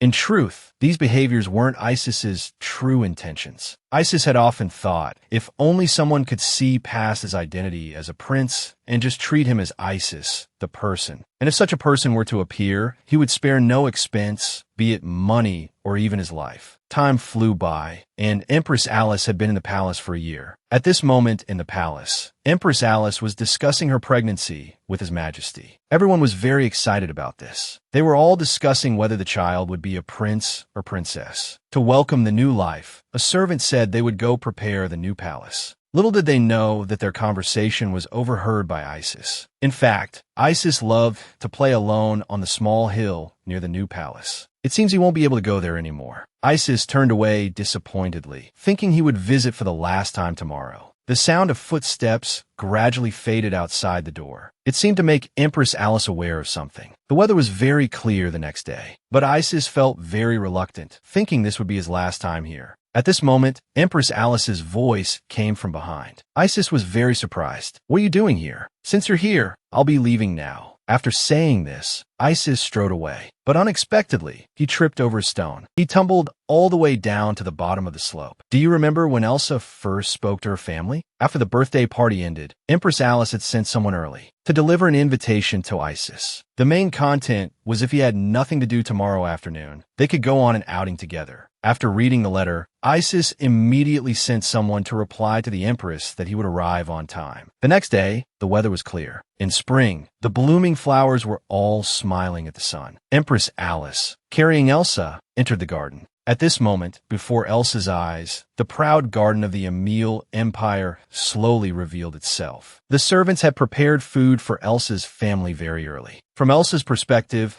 there were delicious chocolate cakes and sweet fruits, as well as brewed red tea, and so on. In fact, Elsa and Isis would see each other every day, but they had never formally eaten together. This outing made them both very happy. Since accepting her new family, Elsa had been very happy every day, accompanied by the gentle spring breeze. Elsa felt a slight chill and a bit of drowsiness. She gently closed her eyes. Isis, however, still seemed to be playing excitedly. Although Elsa wanted to spend more time with Isis, her child's body was uncontrollably tired. Just then, Isis suddenly asked the Empress how children were born. Hearing Isis's question, Elsa awoke from her drowsiness. The air in the courtyard was instantly frozen. Isis blinked his innocent green eyes, his face full of curiosity. Although I've searched various books, none of them recorded how children are born. So I really want to ask you, how exactly are children born? Isis went on and on about how he had searched for methods of childbirth. Empress Alice seemed a bit at a loss. Elsa pretended to know nothing and quickly closed her eyes. In fact, in Elsa's previous life, she had learned about this kind of education. But Isis was only 9 years old. He hadn't received this kind of education yet. Empress Alice quickly came up with an explanation. Before Elsa was born, wasn't my belly round? Children grow like seeds inside their mother's body. After 10 months, they mature and come out on their own. Elsa was puzzled. Would her brother believe this explanation? Although it was an explanation to comfort children, it was clear the Empress had tried her best. Empress Alice, to prove she was serious, maintained her facial expression without much change. Isis still looked a bit confused, but soon he seemed to understand. So children were like dandelion seeds. After Isis rolled down the slope, Empress Alice was very worried. Despite being pregnant, she hurriedly rushed towards Isis. Before Isis could finish thinking, he shouted, "Dangerous!" The next moment, Empress Alice cupped Isis's face with both hands. She shook his head left and right, checking if Isis was injured. Upon learning that Isis's knee was scraped, Empress Alice seemed at a loss. "Oh no, what should we do? How did you get hurt so badly?" As she spoke, tears filled her eyes. Isis, still maintaining his aloof demeanor, shook off Empress Alice's hands. "You don't need to worry about me." "How can I not worry? You're bleeding so much." Before Empress Alice could finish, Isis interrupted her. "It's just a scraped knee. What's there to make a fuss about? It's nothing. Stop fussing over me. Your concern only puts pressure on me. Besides, you're pregnant. You shouldn't have run so hastily just now." After speaking, Isis became nervous. He thought, is he angry? I deliberately said hurtful things. He must be angry now. Why didn't I think of sitting like this before? He realized he shouldn't have avoided her, but rather hurt her and left. Isis slowly stood up. "I'll take my leave now. Don't worry about me anymore. Just focus on what you need to do." After saying this, Isis turned to leave. Empress Alice called out Isis's name behind him, trying to make him stop. With each call, Isis reluctantly closed his eyes. He must have hurt her with his cold and heartless response. She might never write to him again. She wouldn't bother him anymore. She might not even smile at him again. Isis clenched his teeth, holding back tears. But the next second, Empress Alice called out to Isis loudly. Isis was named Crown Prince, and Empress Alice's belly was growing bigger. Isis thought that after saying hurtful things, Empress Alice wouldn't pay attention to him anymore. But the next moment, Empress Alice suddenly picked up Isis. She sternly told Isis not to move. Then, Empress Alice carried Isis to a rock. She tore a piece of cloth from her own clothes and began bandaging Isis's wound. Isis was still in a daze from being suddenly picked up. Empress Alice suddenly said, "Why don't you take care of yourself? Seeing your knee bleeding makes me so angry." Isis was stunned. Is the Empress upset because of me? Is it really because of me? Empress Alice continued, "Do you know how important you are? I cherish you like a treasure. Yet you tell me not to care about you. Why? Is it because I'm not your birth mother?" After hearing Empress Alice's words, Isis felt somewhat guilty. For a long time after that day, Isis didn't hear any news from Empress Alice. Not long after, Isis was about to participate in the Crown Prince's enthronement ceremony. Isis knew that the reason for holding the enthronement ceremony so quickly was probably to consolidate his position before the birth of Her Majesty, the Empress's child. This way, his grandfather would surely be very happy. But besides him, who else would be happy for him? If that was really the case, what was the point of the Crown Prince's enthronement ceremony? Was he to be his grandfather's puppet for life? Thinking about this, Isis felt somewhat irritated. He had no real reason to stay here, but he had nowhere else to go either. Isis looked out the window. How he wished he could turn into a bird and fly away. At this moment, Isis picked up the handkerchief given to him by Empress Alice. He couldn't help but recall what Empress Alice had said to him. Don't be indifferent to your own pain in the future. Don't underestimate yourself. If it hurts, say it out loud. Isis looked at the handkerchief in his hand. It seemed like they hadn't seen each other for a long time. In a few more months, Elsa would be born. In Empress Alice's palace, baby items were everywhere. Today, Empress Alice specially invited Isis to the palace for tea. But Empress Alice quickly got to the point. "I have a favor to ask of you." Hearing these words, Isis was stunned. Sure enough, his grandfather was right. Just as he was about to become crown prince, Empress Alice would surely have something to ask of him. But the favor Empress Alice asked next completely shattered Isis's suspicions about her. "After my child is born, I hope you could be a good big brother." Isis was very surprised. "Yes, this child is likely to be a girl. I hope you two can get along well." This was the first time someone hoped Isis would do something for others, not in his capacity as a prince. Empress Alice, seeing that Isis hadn't answered her, became a bit nervous. "Am I asking too much of you?" Isis was silent for a moment. "No, I can consider it." After that day, Isis often visited the Empress's palace. Isis, who once thought he had nowhere to go, found reality exceeding his expectations. The Empress's palace was very warm. Every day, Isis would lie on Empress Alice's belly, listening for his sister's movements. The baby in the Empress's belly would stretch, kick, and twist her body. All of this both amazed Isis and made him feel happy. This was also his first time becoming a big brother. This fact made Isis very content. The Emil Empire held a month-long crown prince enthronement ceremony for Isis. But Isis had never wanted to become crown prince. He just wanted to survive in the power struggle. And all of this was forced upon him by his grandfather. Isis lowered his head, using one sentence to vent to his grandfather the pressure he shouldn't have to bear in the power struggle. "I'm really tired." At this moment, Isis's tears were about to flow. He clenched his fists tightly. Would his grandfather understand him? Although he didn't know how he would react, he really wanted to say it out loud. He wasn't born just to become someone else's spouse. Even if his grandfather didn't understand him, Isis wouldn't regret expressing his thoughts. Just as Isis closed his eyes tightly, mustering the courage to speak his mind, his grandfather slowly crouched down and said to Isis, "I'm sorry, child. I've known for a long time that you didn't want to become the crown prince." Isis was very confused. "Then why did you always?" You might think I'm making excuses, but I had no choice either. Your mother passed away early, and you're the only child she left behind." His grandfather held Isis's arms with both hands. "I just wanted to protect you with all my might. However, it seemed like I was trying to satisfy my own ambition. Your eyes are exactly like Thetis's. Looking into your eyes, I remind myself to do everything I can to protect my daughter's child." Hearing this, Isis couldn't help but recall the image of his mother before she passed away. But Isis quickly told his grandfather, "You were wrong to warn me that the Empress was an enemy. Empress Alice is a good person." His grandfather lowered his head. "You're right. I misjudged Empress Alice. She should still be in the palace, probably busy preparing for your enthronement ceremony. Do you want to go see her?" Isis smiled brightly. "I'll go right now." Time flew by. 7 years had passed since Elsa confided the secret of her rebirth to Isis. Today was Elsa's 14th birthday. The wet nurse came to Elsa's room early, urging her to get up. But Elsa lingered in bed, not wanting to rise. The wet nurse told Elsa that today was an important day. In her half-asleep state, Elsa slowly remembered that today was her birthday. A loving smile appeared on the wet nurse's face as she gently hugged Elsa, saying, "Happy 14th birthday to you." Without realizing it, Elsa had grown as tall as an adult's shoulder. Her silver-like long hair now reached her waist. But what made Elsa happiest was that she would come of age in just a few more years. Elsa arrived at the palace's reception room. His Majesty and the Empress were sitting inside. Seeing her smiling parents, Elsa greeted them with an affectionate voice. But His Majesty immediately noticed that Elsa looked somewhat tired. It turned out that Elsa's birthday gifts had filled the entire room, keeping her busy all morning. These gifts were all sent from various countries. His Majesty suggested that if Elsa didn't like them, she could put them all in storage. Hearing His Majesty's words, Empress Alice smiled happily. The Empress had always worried about Elsa's status in the palace as a princess. Seeing her daughter valued by so many people put her mind at ease. Elsa had received the title of Holy Maiden at the age of 7, and the Emil Empire hadn't seen a holy maiden in decades. The sudden appearance of a holy maiden in the temple drove people into a frenzy. As a result, even more people paid attention to Elsa. But Elsa still complained a bit that the gifts she received were too extravagant. At this moment, His Majesty suddenly spoke. "Now it's my turn to give a gift." His Majesty took out a map. Elsa was curious. Surely her father wouldn't just give her a map? But soon Elsa realized, yes, His Majesty's gift was an island rich in diamond resources. Do you know how extravagant Elsa's 14th birthday gifts were? Her father and brother gave her Diamond Island, rich in diamond resources. Her mother gave her a trip abroad and a villa in the southern part of the empire. However, Diamond Island was the only source of income for the Principality of Leyden. It shouldn't have been given to the Emil Empire, but thanks to the efforts of Isis as a diplomatic envoy, they managed to acquire Diamond Island. Just then, a knocking sound came from outside. It was Isis, who was late due to his morning exercise. Isis was already 22 years old this year. After participating in the coming-of-age ceremony, Isis officially started calling Elsa's mom mother. Now, Isis was so handsome that Elsa could hardly look at him directly. He was both gentle and sincere, exuding a unique charm. Combined with his excellence in both literary and martial arts and his flawless appearance, Isis seemed to have become a prince from a fairy tale. He had countless admirers and was the empire's #1 bachelor. But Isis rejected all those endless suitors. Fortunately, he didn't have a fiancé copyright yet. Otherwise, he wouldn't have had so much time to spend with Elsa. After Elsa's excitement, she remembered that matter. How did they acquire Diamond Island from the Principality of Leyden? Isis looked at Elsa indulgently. Most people approved. "I hope you like this gift." Elsa was still surprised that they managed to get the country's important ministers to agree to give her Diamond Island. Although it was truly a gift to her liking. If a Diamond Island was her 14th birthday gift, how terrifying would her next birthday gift be? All sorts of thoughts popped into Elsa's mind, and she quickly shook her head. The Empress suddenly put down her teacup. "I don't mind you showing off your gifts, but I haven't revealed mine yet." Elsa was curious about what gift her mother would give. Then Empress Alice smiled gently and said, "The gift I want to give you is a trip. I've also prepared a villa for you in the southern part of the empire. The climate there is warm, the scenery is pleasant, and it's a perfect place for relaxation and leisure." Due to her family's overprotectiveness, unless absolutely necessary, they wouldn't let Elsa go outside the palace. However, this was also what Elsa was most dissatisfied with, not being able to leave the palace. Even Isis, as the heir, had gone out several times. only she had never been out. But Empress Alice seemed to have mind-reading abilities, seeing through Elsa's thoughts. In the blink of an eye, Elsa's birthday party had reached the evening. All the nobles were looking forward to the last part of this banquet. Elsa would personally use her Holy Maiden powers to heal injured civilians. However, as gifts from various countries kept pouring in, people paying attention to Elsa included not only the citizens of the Emil Empire, but also others from all over the world. This fact put enormous pressure on Elsa. Even before the banquet began, Elsa was already afraid, because everything Elsa did had to be perfect. Now, Elsa represented not only the Emil royal family, but also the Imperial Temple that believed in Luminous. Although the Imperial Temple agreed to let Elsa remain in the secular world, they required her to heal the Empire's citizens every year on her birthday. In truth, Elsa didn't want the title of Holy Maiden, nor did she want excessive attention from others. But Elsa undoubtedly still possessed Lord Luminous's spirit power. To prove her omnipotence and share this blessing, Elsa, as a princess, had to bear this obligation. People had given her so much love, and she was very grateful. If the Empire's citizens were groaning in pain due to illness, and she had the ability to heal them, what reason could she have to refuse? After the poisoning incident, the story of Elsa receiving the power of the God of Light to heal the people began to shock the entire continent and brought about a huge response. Since the age of 8, Elsa had been constantly learning how to correctly use the power of the spirits. As her age increased and her spiritual power grew, Elsa's healing ability became stronger. Under the effect of this halo, every country knew Elsa's name. Regardless of their status, Elsa would use her spirit power to heal them. It was also thanks to Lure's comfort that Elsa could breathe a sigh of relief. Just then, the sound of a door opening came from behind. Elsa turned to look.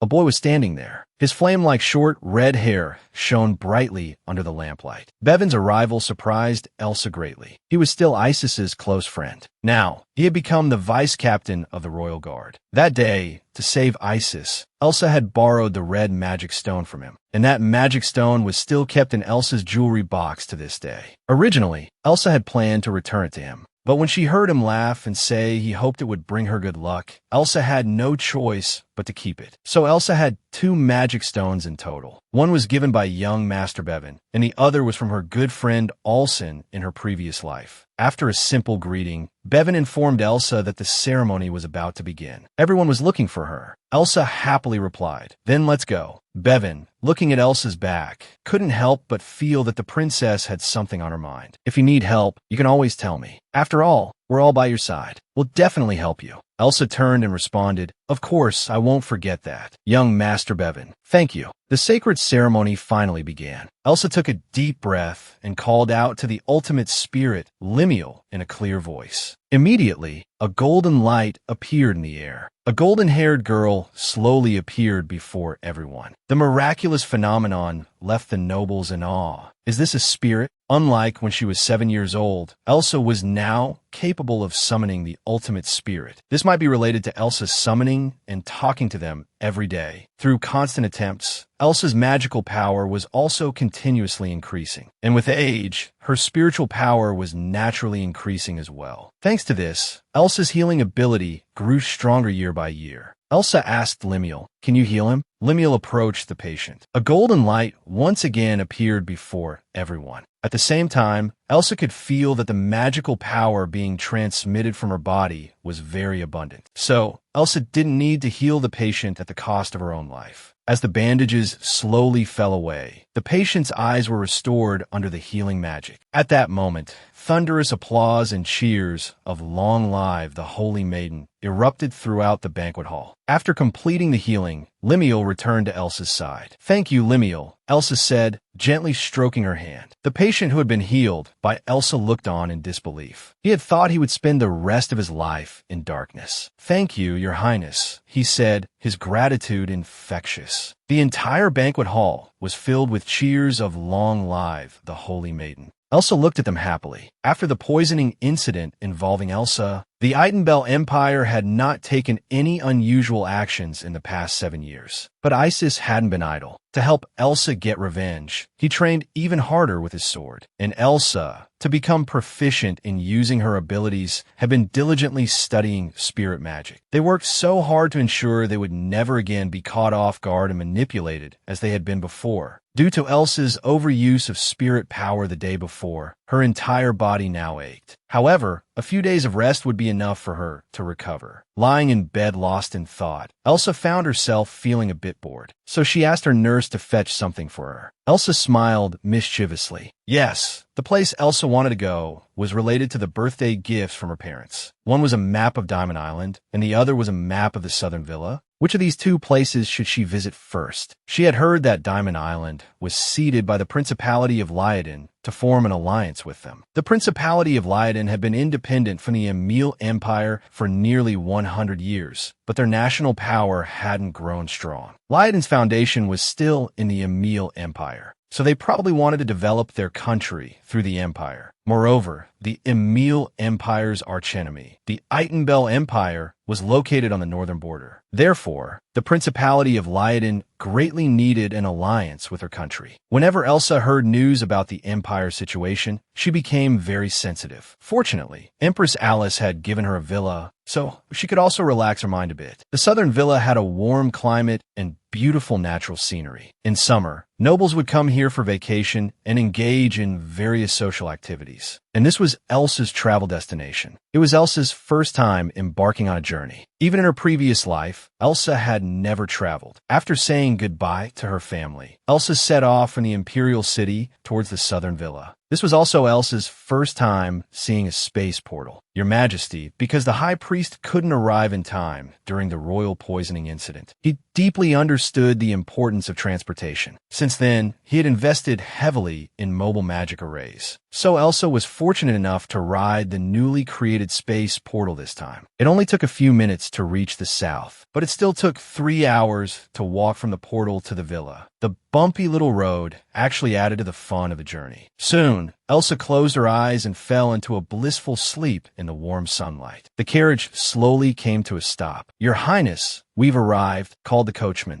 At the coachman's call, Elsa rubbed her eyes, trying hard to wake from her slumber. Then a picturesque estate came into view. A jade-colored villa stood tall in the estate. In the gentle summer breeze and golden sunlight, flowers were in full bloom. The entire villa was built with marble. Although Elsa saw luxurious palaces every day, she couldn't help but exclaim repeatedly at the sight before her. "It's truly beautiful," and it was completely different from the ornate style of the palace. She believed she would definitely fall in love with this place. What kind of experience would it be for a princess to live in such a picturesque villa? The garden had fragrant white roses. The interior had enthusiastic servants and delicious dinners. And even the entire villa was under the protection of a magical barrier. In fact, magicians held a very high status in the empire. Therefore, the cost of investing in a magical protection network was also enormous. At this moment, the maid suddenly informed Elsa, "Someone has sent you an invitation." Elsa was surprised. She had just arrived here today, yet someone had already sent an invitation so quickly. The maid approached Elsa with a thick stack of invitations, the quantity of which startled Elsa. The maid quickly told Elsa, "This one is from the Blair family. They're one of the most prestigious families in the South. Moreover, Marquis Blair has a daughter about your age. The daughter of Marquis Blair is called Rose Blair. She is 13 years old this year. Due to the Blair family's own fame, she is already quite well known in social circles. However, she hasn't officially entered society yet." For Elsa, friends made during travel were extraordinary. "I've decided. I want to go to the Blair family." In the evening, Elsa and Lure were enjoying the night view on the balcony. Elsa had spent most of her time in the palace before and never had the chance to make new friends. In the past, the Empress had Elsa attend some social occasions, but rather than making friends, Elsa preferred to stay with her family at that time. Speaking of this, Elsa couldn't help but think of her only friend, Alson. Elsa stared blankly at the moon, hoping she could become friends with Rose Blair. It was indeed too lonely without friends. Lure, you count as my friend, right? Elsa looked at Lure with sincere eyes. Lure slowly floated up from the table. Of course, when I was in the spirit realm, no one had ever summoned me. So when I first heard your voice, I was truly happy. From a long time ago, I had been searching for someone who needed me. Finally finding you makes me feel very blessed. Without realizing it, the first season of embracing the sunlight again was coming to an end. The long unseen Spirit King also gradually appeared before the audience. However, the Spirit King's appearance was not in Elsa's reality, but in her dream. In the dream, Elsa was lying alone on a cliff. Flowers of various sizes bloomed before her eyes, their petals dancing and flying towards her. Where is this? Elsa sat up dazedly, supporting herself. Soon, Elsa saw a blond young man standing at the edge of the cliff in the distance. She couldn't help but wonder internally, who is he? Before Elsa could react, a golden bird flew from the sky and landed on the young man's hand. Then, the man and the bird gently touched foreheads. This should be the bird expressing affection to its master. Elsa stared intently at that man from the other side. Suddenly, the blond young man turned his head and made eye contact with Elsa. This caused Elsa to suddenly wake up from her dream. The awakened Elsa didn't calm down, and her heart rate gradually increased. After taking several deep breaths, she finally calmed down. But this dream continued to puzzle Elsa. The scene changed. Elsa was now seated in a carriage heading towards the scenic spot. As the weather in the south was warmer than in the north, Elsa wore a blue striped dress. The maid beside her informed Elsa of today's itinerary. First, they would circle around Andre Plain, then admire the canyon. We can see steep cliffs and beautiful scenery in the canyon. It's known for its treacherous terrain across the continent, so it's rarely visited by people. Hearing the word cliff, Elsa couldn't help but recall the cliff from her dream. As time slowly passed, Elsa's group soon arrived at Casca Canyon. This was a branch of the continent's highest mountain range. Elsa looked up at the scenery before her, unable to suppress a gasp of admiration. But soon, Elsa's expression gradually froze. The flower on the cliff was exactly the same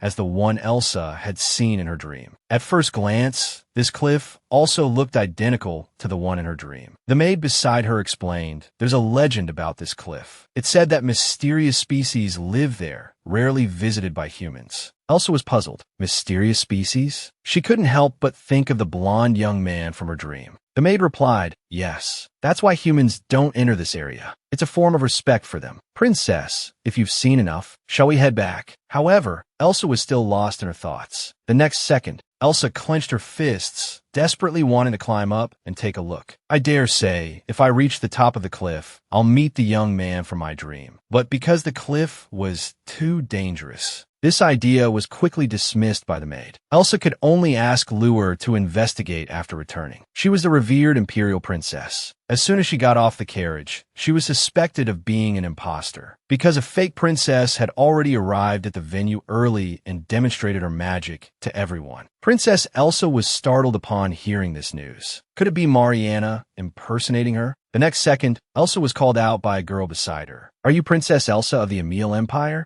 Elsa immediately told her with great certainty, I am the princess of the Emil Empire. Hearing that this was the real princess, Miss Rose, without hesitation, lifted her skirt and knelt before Elsa. I pay my respects to the Empire's one and only princess. I am Rose, the young lady of the Blair family. She is Chloe, the young lady of Duke Diamond. Elsa also greeted them politely. By the way, I'd like to ask you something. I heard that a spirit mage impersonating me appeared at the Blair family's ball. Is this true? The young lady of the Blair family stammered, hesitant to reveal the reason. Seeing the situation, Chloe, who was standing nearby, was the first to answer Elsa. Yes, Your Highness. The person impersonating you is inside the ballroom. Before Chloe could explain who the imposter was, Miss Rose interrupted. But it's all fine now because the real princess has arrived. Elsa frowned. The real Miss Rose was startled by Princess Elsa's expression. Elsa sensed that she had something difficult to say, so she didn't press further. She decided to go in and see for herself. As soon as Elsa entered the ballroom, The lavish decorations caught her eye, as expected of the Blair family, who controlled the southern region. But thinking carefully, what did Miss Rose mean by real princess? In this empire, it was most likely Mariana who would use her status as the empire's only spirit mage to impersonate her. But since the fake princess had already demonstrated her ability to summon spirits earlier, everyone in the ballroom believed it to be true. If Elsa were to rush in now, claiming to be the real princess, it would surely ruin the atmosphere of the event. It would also tarnish the reputation of the host, the Blair family. It was better not to do something so counterproductive. So, Elsa decided to ask the two young ladies to keep her identity hidden. For now, please call me Aine. The two young ladies were extremely flustered. How could we dare? After Elsa's insistence, they agreed. For Elsa, since no one had seen her before, she could use this to her advantage to determine if it was Mariana down there. The two Marquis daughters nervously followed Elsa towards the door. As soon as the door opened, she would know if the person impersonating her was Mariana. But when Elsa looked closely, the person wasn't Mariana at all. After Elsa's initial shock, Miss Rose finally revealed the truth. She explained to Elsa, "The one demonstrating magic right now is called Ashley, the second daughter of Marquis Roland. When you publicly announced that you were a spirit mage, noble young ladies began holding spirit art gatherings to determine if they possess spirit power. Not long ago, the three of us attended a spirit art gathering. The magic teacher there said Ashley had great potential. Originally, no one could successfully summon a spirit, but for some reason, she suddenly succeeded today." After hearing Rose's explanation, Elsa was both shocked and surprised. She was also quite troubled. Since she obtained the title of Holy Maiden, the public's interest in spirits had risen dramatically. She hadn't expected nobles to hire magicians to hold such gatherings. But thinking that this person wasn't Mariana and could summon spirits, she was indeed a spirit mage. But why would she risk the punishment of 9 generations to impersonate the princess? According to Rose, she must have developed affinity and magical power in a short time, and that was the low-level water spirit Nanus. Theoretically, it should have been impossible to summon. Elsa became suspicious of this person. She felt that things weren't as simple as they seemed. So she asked the two young ladies beside her, "Has Ashley been acting strangely recently?" The two firmly told Elsa, "Ashley hasn't done anything suspicious. We're all good friends. If something was wrong, we would surely have noticed." When Elsa heard them say they were good friends with Ashley, she realized why Rose had been hesitant to answer earlier. It was because she was worried about her friend being punished for claiming to be royalty. That inexplicable magical power still made Elsa feel uneasy. With no other choice, Elsa quietly summoned Lure. "Lure, look over there. That's the spirit mage everyone's talking about." And she even summoned Nanus. "I feel something's off about it." Lure immediately flew up and carefully examined the spirit mage. Indeed, there's something suspicious. She's using a magic bracelet. A magic bracelet is an item that can temporarily store and enhance magical power. It's easily influenced by the user's negative emotions. To use it, one must stake their life as collateral. The slightest mistake could be fatal, and it might cause the user to lose control. That's why it's a forbidden magical item in the Empire. Elsa wondered how she had obtained such a magic bracelet. She quickly looked around for any suspicious individuals. At that moment, Elsa spotted a blonde young man. "He looks just like the person from my dream," she thought. In the next instant, the blonde young man vanished from Elsa's sight. Ashley was now chatting casually with the crowd. "Spirits need rest too. I'm going to rest with the spirit now." Elsa realized she had to follow and see what was happening. As Ashley was going upstairs, Elsa noticed that the magic bracelet in her hand was emitting wisps of black smoke. This looked highly unusual. But just as Elsa was about to follow, Rose called out to her, "Why did you suddenly leave? Are you feeling unwell?" Elsa didn't tell them about the magic bracelet. Rose's parents suddenly appeared. They asked Rose, "Why does everyone think that the young lady of the Roland family is the princess?" Rose didn't know how to explain. Elsa greeted Rose's parents with a curtsy. Chloe quickly informed Rose's parents that she was the princess of the Emile Empire. Rose's parents were startled. They hurriedly bowed to Elsa. Then, Elsa asked them where the nearest resting room was. Meanwhile, Ashley was also facing a predicament. She must have realized that this was the real Princess Elsa. If it weren't for the spirit aura, she might never have discovered that this was the real princess. Moreover, that aura was very similar to when she summoned Nanus. Or rather, her aura was even stronger. Ashley didn't know what to do.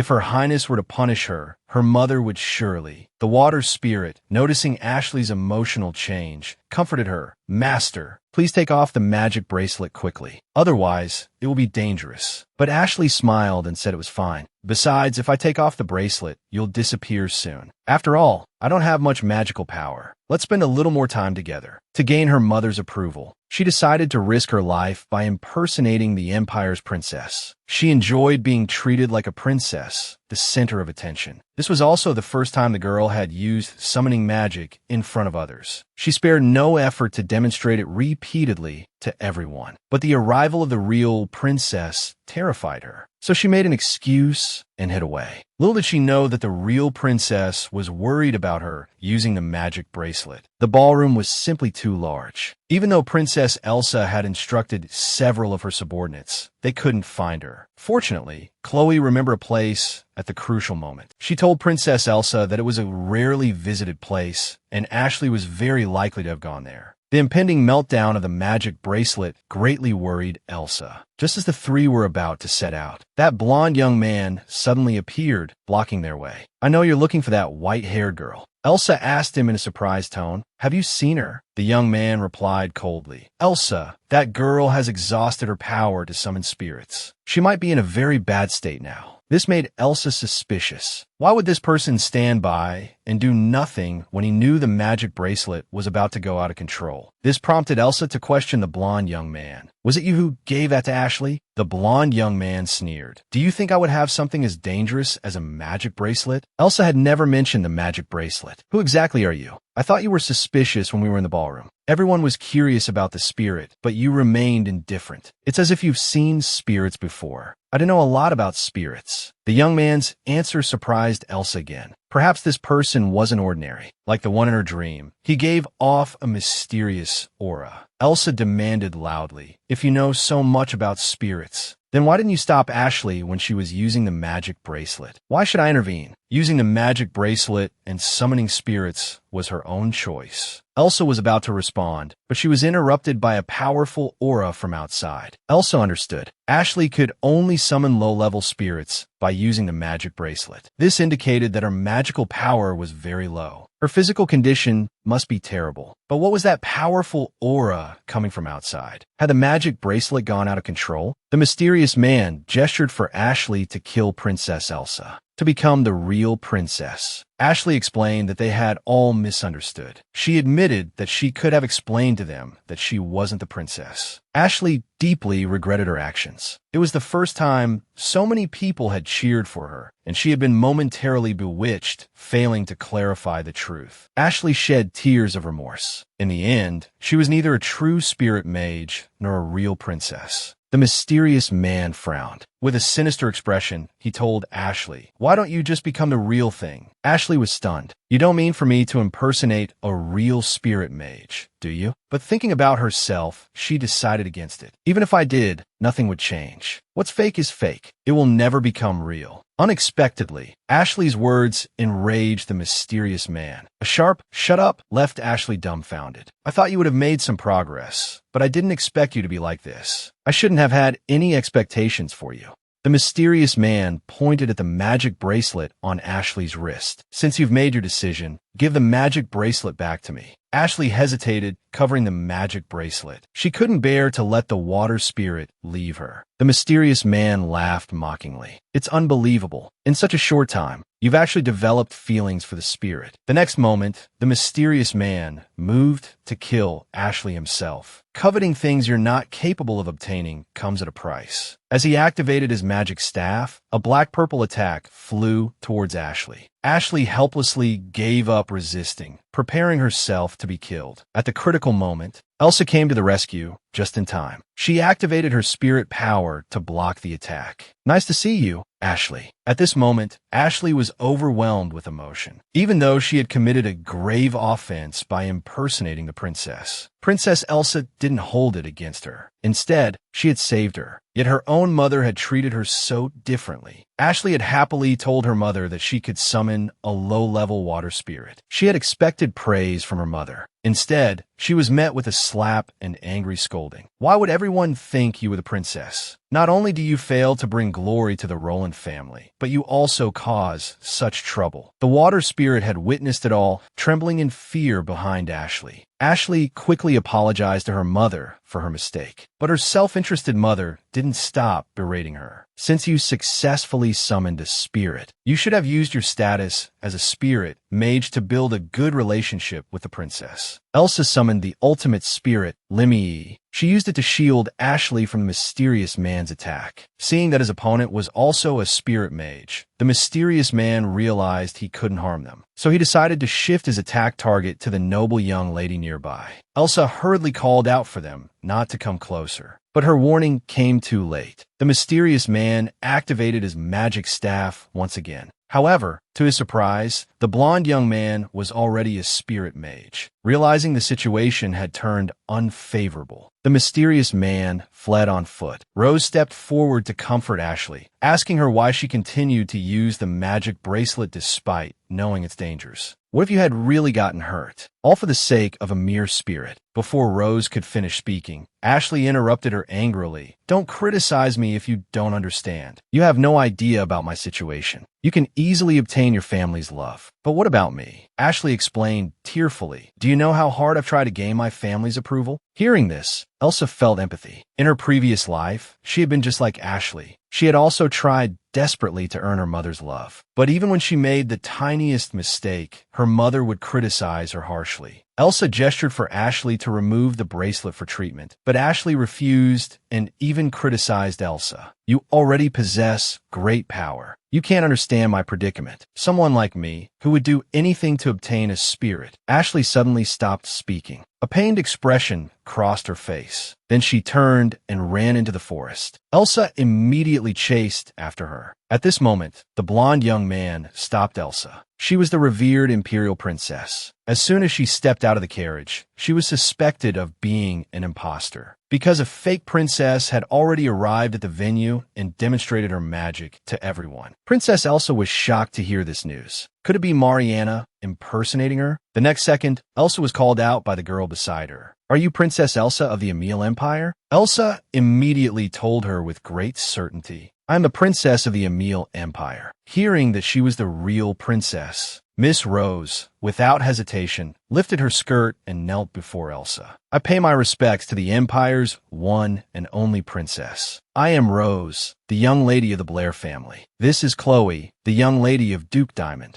Elsa also greeted them politely. By the way, I'd like to ask you something. I heard that a spirit mage impersonating me appeared at the Blair family's ball. Is this true? The young lady of the Blair family stammered, hesitant to reveal the reason. Seeing this, Chloe beside her took the initiative to answer Elsa. Yes, Your Highness. The person impersonating you is inside the ballroom. Before Chloe could explain who the imposter was, Miss Rose interrupted. But it's all right now because the real princess has arrived. Elsa frowned. The real Miss Rose was startled by Princess Elsa's expression. Elsa also noticed that she had something difficult to say, so she didn't press further. She decided to go in and see for herself. As Elsa walked through the grand doors of the venue, the lavish decorations caught her eye, as expected of the great Blair family that governs the southern region. But upon careful consideration, she wondered what Miss Rose meant by the real princess. In this empire, it was most likely that Mariana would use her status as the empire's only spirit mage to impersonate her. However, since the fake princess had already demonstrated her ability to summon spirits earlier, it led everyone in the venue to believe she was real. If Elsa were to burst in now, claiming to be the real princess, it would surely ruin the atmosphere of the event. It would also tarnish the reputation of the host, the Blair family. It was better not to do such a thankless task. So, Elsa decided to ask the two young ladies to keep her identity hidden. For now, please call me Nai. The two young ladies were extremely panicked. How could we dare? After Elsa's insistence, they agreed. For Elsa, since no one had seen her before, she could use this to her advantage to confirm if it was Mariana or not. The two Marquis daughters nervously followed Elsa towards the door. As soon as the door opened, she would know if the person impersonating her was Mariana. But when Elsa looked closely, the person turned out not to be Mariana. After Elsa's initial shock, Miss Rose finally revealed the truth. She explained to Elsa,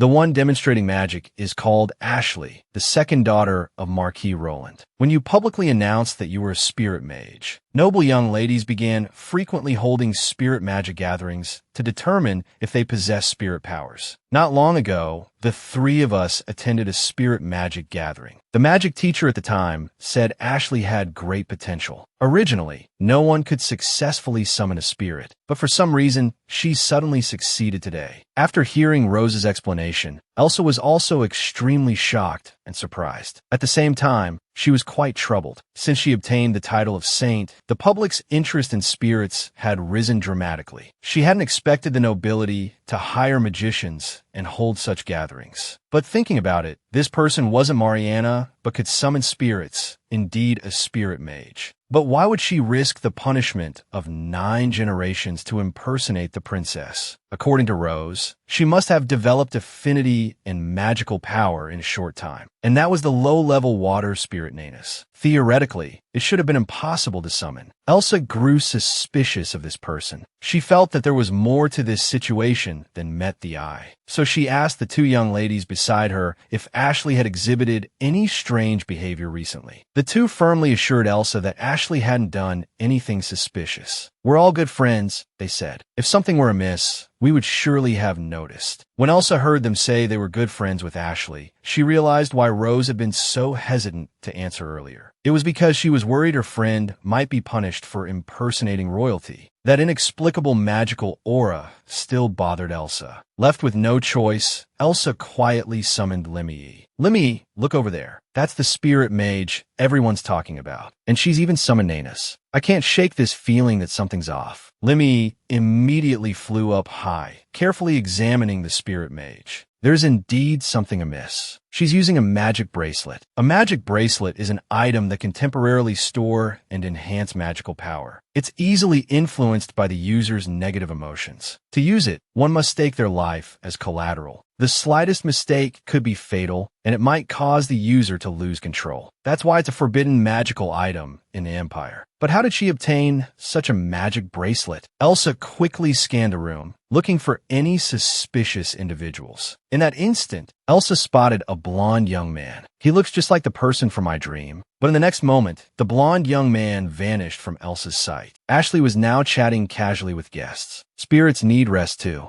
I'm going to take a break with the spirit now. Elsa realized she had to follow and investigate. As Ashley was going upstairs, Elsa noticed that the magic bracelet on her hand was emitting waves of dark energy. This was clearly not normal. But just as Elsa was about to follow, Rose called out to her, "Why did you suddenly leave? Are you feeling unwell?" Elsa didn't tell them about the magic bracelet. Rose's parents suddenly appeared. They asked Rose why everyone thought the young lady of the Roland family was the princess. Rose didn't know how to explain. Elsa greeted Rose's parents with a curtsy. Chloe quickly informed Rose's parents that she was indeed the princess of the Emile Empire. Rose's parents were startled. They hurriedly bowed to Elsa. Elsa then asked them where the nearest resting room was. Meanwhile, Ashley was facing her own predicament. She realized that this must be the real Princess Elsa. If it weren't for the spirit's aura, she might never have realized. She was the princess, and that aura was very similar to when she summoned Nanus. No, it should be said that her aura was even stronger. Ashley didn't know what to do. If her highness were to punish her, her mother would surely. The water spirit, noticing Ashley's changing emotions, comforted her. "Master, please take off the magic bracelet quickly. Otherwise, it will be dangerous." But Ashley just smiled and said it was fine. "Besides, if I take off the bracelet, you'll disappear soon. After all, I don't have much magical power. Let's spend a little more time together." To gain her mother's approval, she had decided to risk her life by impersonating the imperial princess. Enjoying the treatment of being the center of attention like a princess. This was also the first time the girl had used summoning magic in front of others. She had spared no effort to demonstrate it again and again to everyone. But the arrival of the real princess terrified her.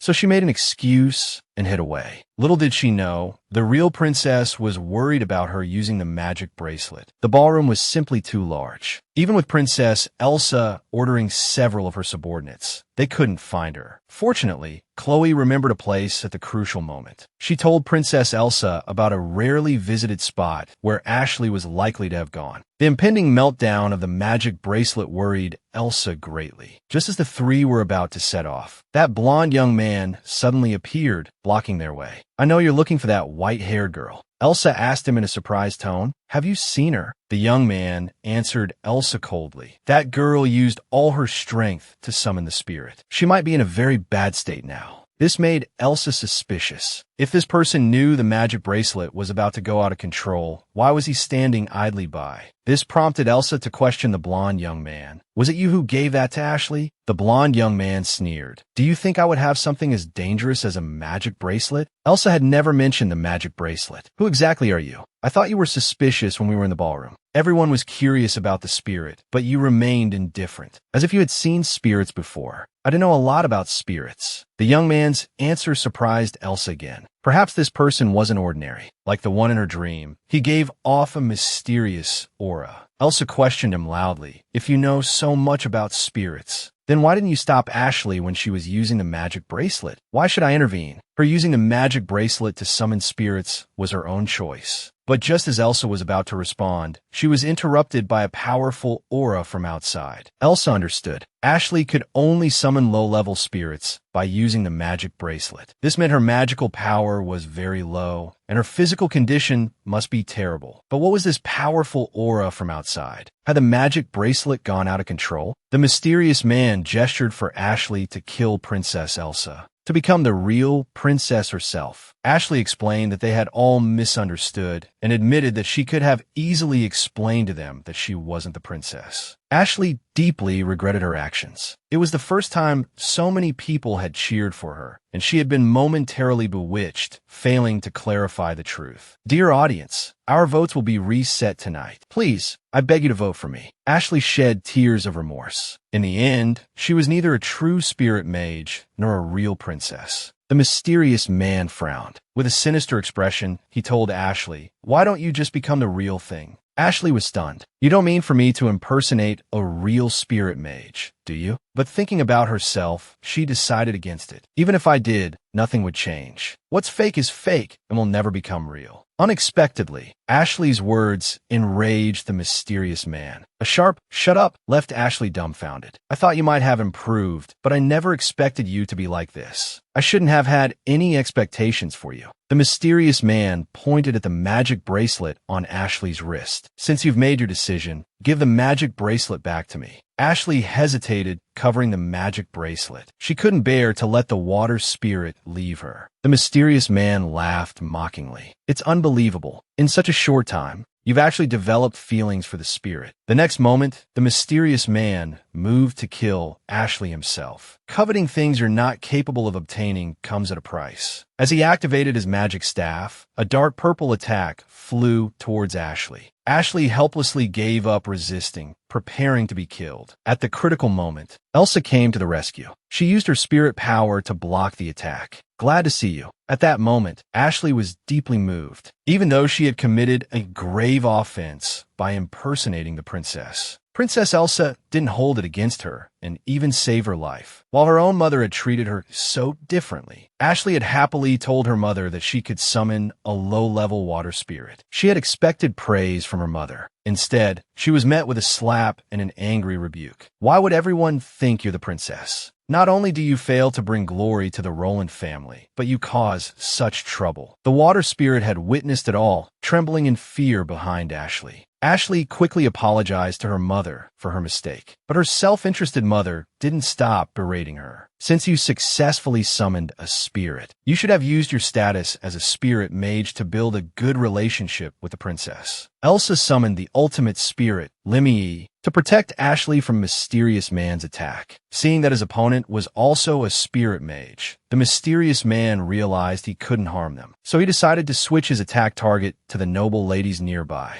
Elsa hurriedly told them not to come closer, but her warning came too late. The mysterious man activated his magic staff again. Unexpectedly, the blond young man turned out to be a spirit mage as well. Realizing the situation had turned unfavorable, the mysterious man fled. Rose stepped forward to comfort Ashley, asking, "Why did you use the magic bracelet knowing it was dangerous? What if you had been seriously injured? All for the sake of a mere spirit." Before Rose could finish, Ashley interrupted angrily. "Don't judge me if you don't understand. You have no idea what I'm going through. You can easily receive love from your family. But what about me?" Ashley explained tearfully. "Do you know how hard I've tried to gain my family's approval?" Hearing this, Elsa felt empathy. In her previous life, she had been just like Ashley, desperately trying to earn her mother's love. But even when she made the tiniest mistake, her mother would criticize her harshly. Elsa gestured for Ashley to remove the bracelet for treatment, but Ashley refused. Ashley even criticized Elsa, saying, "You already have such powerful abilities. You can't understand my struggles. Someone like me, who would do anything to obtain a spirit." Ashley suddenly stopped speaking. A pained expression crossed her face. Then she turned and ran into the forest. Elsa immediately chased after her. But the blond young man stopped Elsa. He said that Elsa's rebirth was granted by the Spirit King, but the Spirit King didn't know Elsa's true character. He wasn't sure if allowing her rebirth was the right choice. Perhaps the Spirit King needed an answer. The Spirit King blocked Elsa as she was about to chase Ashley. He asked, "Why do you interfere in others' affairs? This was all Ashley's own choice. You save her, yet she treated you disrespectfully. Is it really necessary to go after her? What will you gain from this?" Faced with the blond young man's questions, Elsa responded with a soul-searching question. "Does one always need a reason?" Elsa quickly provided an answer. "Some people need help, and she happens to have the ability to help them. Isn't that enough? So, everyone, please vote for me. Only the first place gets a chance to enter. We're still short by over 10,000 votes. Please, I'm begging you." Hearing Elsa's response, the Spirit King felt both surprised and delighted. Elsa turned around. She asked in return, "Just now you also used magic to protect Rose and Chloe. According to what you said, their lives had nothing to do with you. So why did you step in to save them?" The blond young man was left speechless by her question. "It's because you had the ability to help them, isn't it? I'm the same. This is my own choice. There's no grand reason behind it, because I don't intend to become some extraordinary saint." After saying this, Elsa turned her head towards the direction Ashley had left. Thinking about how vast this place was, she wondered where she should go to find Ashley. Or should she go back first? Just as Elsa was deeply conflicted, the blond young man spoke again. Elsa was about to be annoyed to death by him, but unexpectedly, a dazzling light appeared before her eyes. A giant golden eagle flew overhead. It turned out to be a spirit summoned by the blond young man. "I'll lend it to you. You can ride it to search for her." Elsa quickly thanked him. She then mounted the golden eagle and flew into the sky to look for Ashley. While searching, Elsa couldn't help but recall what she had just said to the blond young man. Her answer sounded as if helping others didn't require a reason, but her help for Ashley was entirely out of self-interest. When she was still the princess of Eatonbell, no one was willing to help her. Back then, she had wished so much for someone to listen to her. But thanks to her current family, she was able to overcome the pain of the past. I know how Ashley felt then, so even if I can't be of much help, it's okay. I just want to listen to Ashley's story and help her as much as possible, just like my family did for me. After all, I really want to reach out to her. Meanwhile, Ashley had run outside the venue. She thought about how she not only impersonated the princess, but also yelled at the real princess. She must be facing severe punishment. Will my mother abandon me because of this? After all, in her eyes, I'm just a useless person who always causes trouble. Ashley fell to her knees, crying out to the sky. Am I really not worthy of being loved? This series of actions caught the attention of the crowd. Isn't that Her Highness the Princess? Why does she have so many injuries? Quick, call the servants. Another noble stopped them, saying, What are you talking about? How could she be the princess? She's clearly the young lady of the Roland family. Hearing the crowd's discussions, Ashley trembled. Now was the best time to explain. She couldn't make another mistake. But Ashley couldn't suppress the fear in her heart. I'm so scared. Someone please help me. Ashley helplessly closed her eyes. Suddenly, a voice called out to her from behind. Ashley looked up. Princess Elsa's appearance was like that of a guardian of dawn. Everything would be all right now. I'm here to help you. Elsa transformed into a guardian of dawn, rescuing the lost Ashley. Thanks to the Spirit King's assistance, Elsa was able to quickly find Ashley. The nobles speculated whether the bird beside Elsa was a spirit. When they saw the golden eagle disappear in an instant, they finally realized, could this young lady be the Empire's only princess? Seeing that Princess Elsa didn't deny the noble speculation, they bowed to Elsa, feeling honored. Now that the real princess had appeared, what was the deal with her? The nobles turned their attention to Ashley. Just as Ashley thought she would face criticism from the nobles, Elsa, thinking quickly, came up with a perfect solution. Smiling, she walked over to help Ashley up, saying,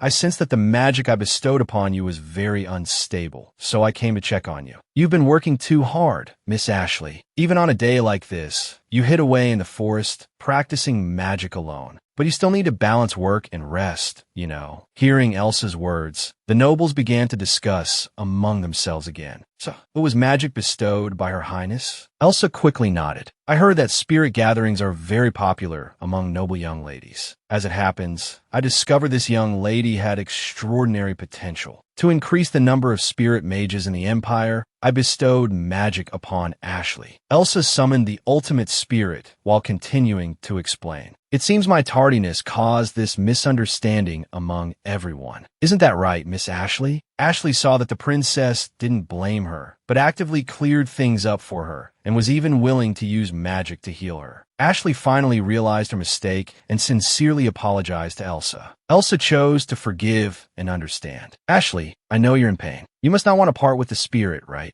It's not just a way for you to gain recognition from others, but also your precious friend. So, next time, can you summon him with your own power? Summon that spirit that belongs to you alone. Encouraged by Elsa, Ashley made a promise with the water spirit. She would work hard to summon it back with her own power. By then, I'll not only be stronger, but my mind will be more mature as well. Nanas, can you give me a little more time? Of course, I'll always be with you. Ashley reluctantly bid farewell to the spirit. Although our time together was brief, I'm truly grateful. Ashley removed the magic bracelet, and the water spirit disappeared before her eyes. Just then, Rose and Chloe rushed over. Thankfully, Ashley still had friends by her side. The incident of impersonating the princess finally came to an end. Elsa sighed to Lul, reflecting on how much had happened today. Why do bad people always try to exploit others and do terrible things when they're desperate? If only there was nothing but light in this world. Just then, the magic bracelet on the table suddenly emitted a dark mist. Shouldn't this aura have disappeared when Ashley took it off? Suddenly, a voice came from behind. That's because it's filled with his negative energy. Elsa was startled by the sudden appearance of the blonde young man. She quickly stood up and took a few steps back. It was then that Elsa realized the man before her wasn't surprised to see the spirit. Instead, he seemed quite accustomed to it. Moreover, he could even summon high-level spirits like Jiao. Most importantly, the light aura around him was incredibly powerful. She was certain now he was the Light Spirit King, Luminous. To her great surprise, the Spirit King was no longer concealing his aura. He appeared before Elsa. This truly shocked both Elsa and Lul. They immediately curtsied to the Spirit King. Lul even flew to the Spirit King's face, seeking a hug. My king, I missed you so much. Looking at the Spirit King before her, Elsa thought he was even younger than she had imagined, and his light aura was so powerful. How had she not recognized him before? Fearing the Spirit King might reproach her, Elsa quickly apologized for her rudeness. She explained that she was too preoccupied with worrying about Ashley, so she unintentionally offended him. The Spirit King shrugged. He had deliberately concealed his aura, and with his current appearance, it was hard to recognize him. Then the Spirit King inquired about Elsa. By the way, are you feeling better? Elsa was bewildered, not understanding why the Spirit King would ask her this. The Spirit King took a step closer to Elsa. He reached out and touched Elsa's cheek, saying,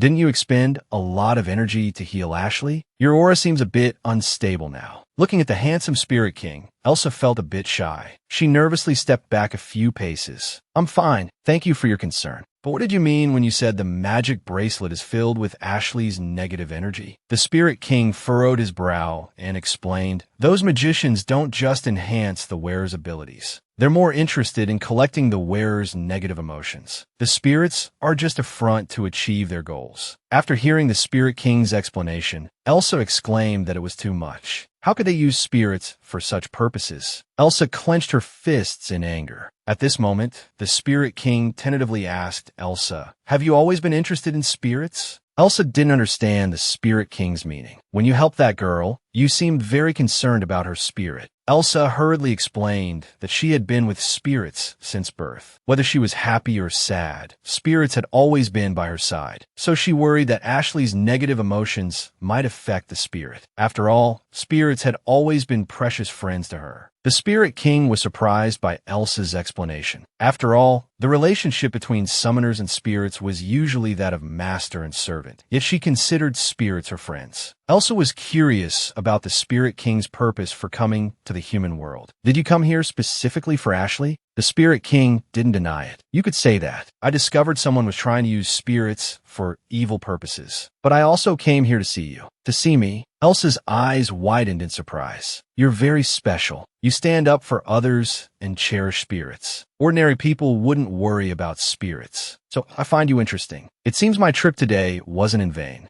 To see her, the Spirit King no longer concealed his noble identity. He boldly presented a flower to Elsa, confessing his feelings. This was also the first time Elsa had received flowers from a boy. Actually, I've done some things wrong too. I don't know you well enough yet. Elsa shyly accepted the small flower. Thank you, she said, thinking to herself. Isn't this the flower I wanted most? The one that blooms on the cliff? It all felt like a dream. To meet this handsome Spirit King by such a coincidence. Perhaps just this one meeting had used up all her luck as a spirit mage. Elsa reluctantly asked the Spirit King, are you leaving now? Will we be able to meet again? The Spirit King nodded. We might have a chance to meet again. Elsa bid farewell to the Spirit King, feeling content. In the blink of an eye, Elsa had already been here for 3 days. She was due to return to the palace tomorrow. She had hoped to make some friends here, but so many things had happened that she hadn't made a single friend. Just as Elsa was lamenting this, her maid informed her that Rosk, Roy, and Ashley had submitted a request to see her. Elsa felt regretful. She was leaving tomorrow, so it would have to wait until next time. At this moment, Lul stopped Elsa. Master, you can't just leave like this. She persistently pushed Elsa to go meet them quickly. The three had already been waiting for a while. We submitted our request. We'll come to see you again once the time is set. Elsa smiled awkwardly, but I'm returning to the palace tomorrow. Hearing Elsa's words, the three looked at each other. In that case, we were just about to go explore the city. Would you like to join us? Elsa agreed without hesitation. She was the Empire's only princess, possessing unparalleled magic. So she was quite knowledgeable about spirit magic. As her friends all wanted to learn more about spirit magic, Elsa naturally became their teacher. Rosk, Roy, and Ashley took Elsa to their secret base, which they had used since childhood. Though it looked dilapidated on the outside, the interior was carefully decorated by the three of them, carrying countless memories. Elsa hadn't expected them to invite her to such a meaningful place. She felt incredibly happy inside. Elsa didn't forget about her spirits either.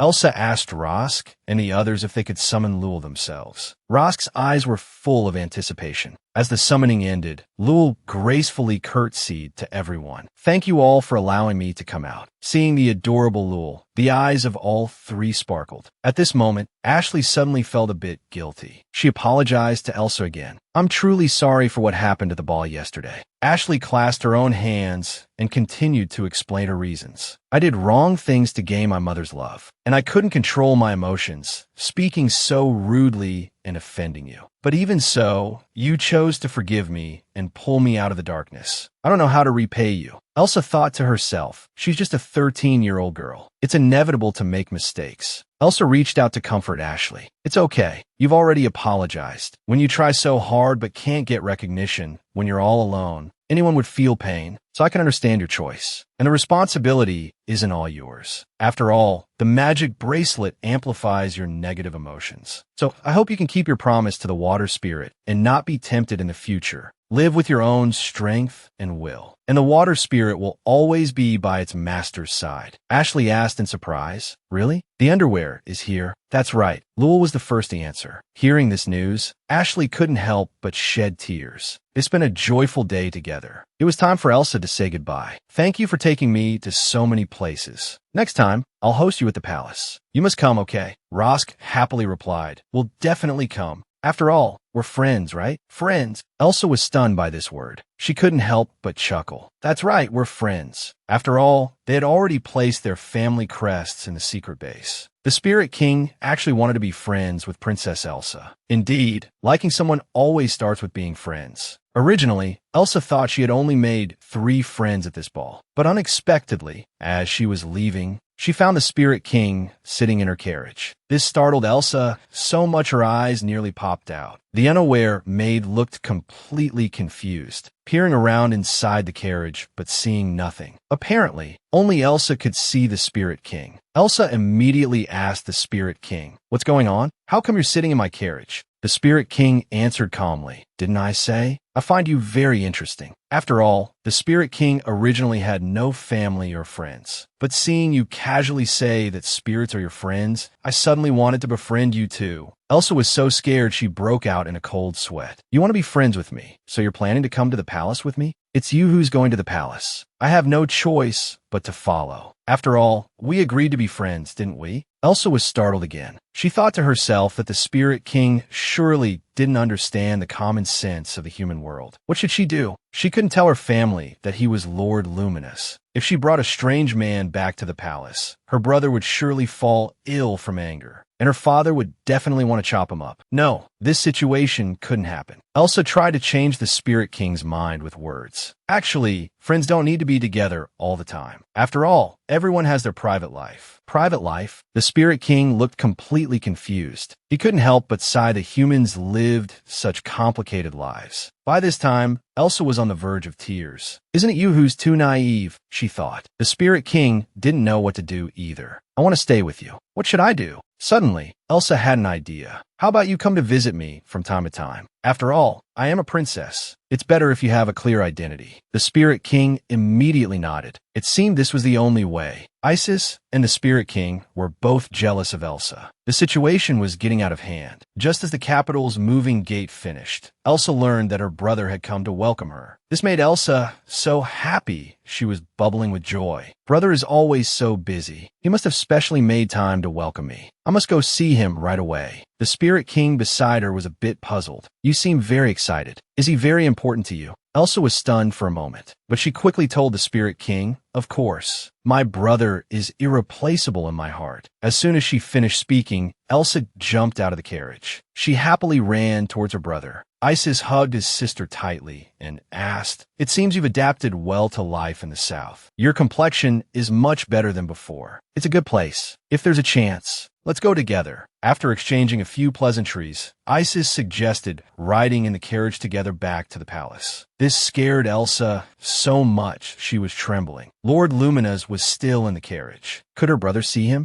Before Elsa could respond, Isis pulled her along to sit in the carriage. But the unexpected happened. Isis looked inside the carriage and suddenly stopped. At that moment, Elsa also realized something was wrong. Her brother's eyes immediately became alert. "Elsa, who is this gentleman?" Elsa grew more and more nervous. Could her brother see the Spirit King too? How had he made the maids unable to see him earlier? Elsa pretended not to know. "What gentleman? Brother, what are you talking about?" Isis ignored her, staring straight at Luminous. "Never mind. Let this gentleman answer for himself." The deadly stare between the two intensified. Suddenly, Elsa reached out to block her brother. "Let me explain myself. This is Louis." Seeing his sister stammer, Isis grew suspicious. "His name is Mr. Lewin. Something happened on the way, so we ended up sharing a carriage. He's not a bad person. Don't worry." Elsa nervously made up. Hopefully, it won't be discovered. After all, she wasn't confident in explaining Luminous's desire to befriend humans. Isis's face suddenly darkened. He asked in a heavy tone, "Did you fall in love with him at first sight?" Elsa was dumbfounded. Did you two meet fatefully at the party, then secretly pledge yourselves to each other? Are you riding back to the palace together for a proposal? The situation was getting increasingly absurd. Isis's eyes were welling up with tears. Elsa was even more shocked. Brother, what are you talking about? Isis completely ignored Elsa's words. If we don't agree, are you two planning to elope? No, that won't do. You're too young to get married now. Luminous looked at the siblings and couldn't help but laugh. I am Luminous. The two were stunned. Isis immediately became serious. You say you're Luminous? Are you joking? Luminous smiled slightly. I am a follower of Luminous. Can you understand now? So, you're saying you're a priest of light? Luminous casually replied. You could say that, but judging by your appearance, you're not an ordinary priest, are you? Elsa couldn't help but think to herself, of course not. He's the master of the temple. Isis asked Elsa how she met him. Elsa made up another casual reason. He wanted to go to the holy temple, so I agreed to give him a ride. But he could have taken another carriage, couldn't he? Elsa explained. Well, he's my guest. Of course, I had to treat him with proper respect. Isis was still somewhat concerned. He asked Luminous directly, do you plan to keep sitting here? Luminous retorted, why not? I'll arrange a carriage for you.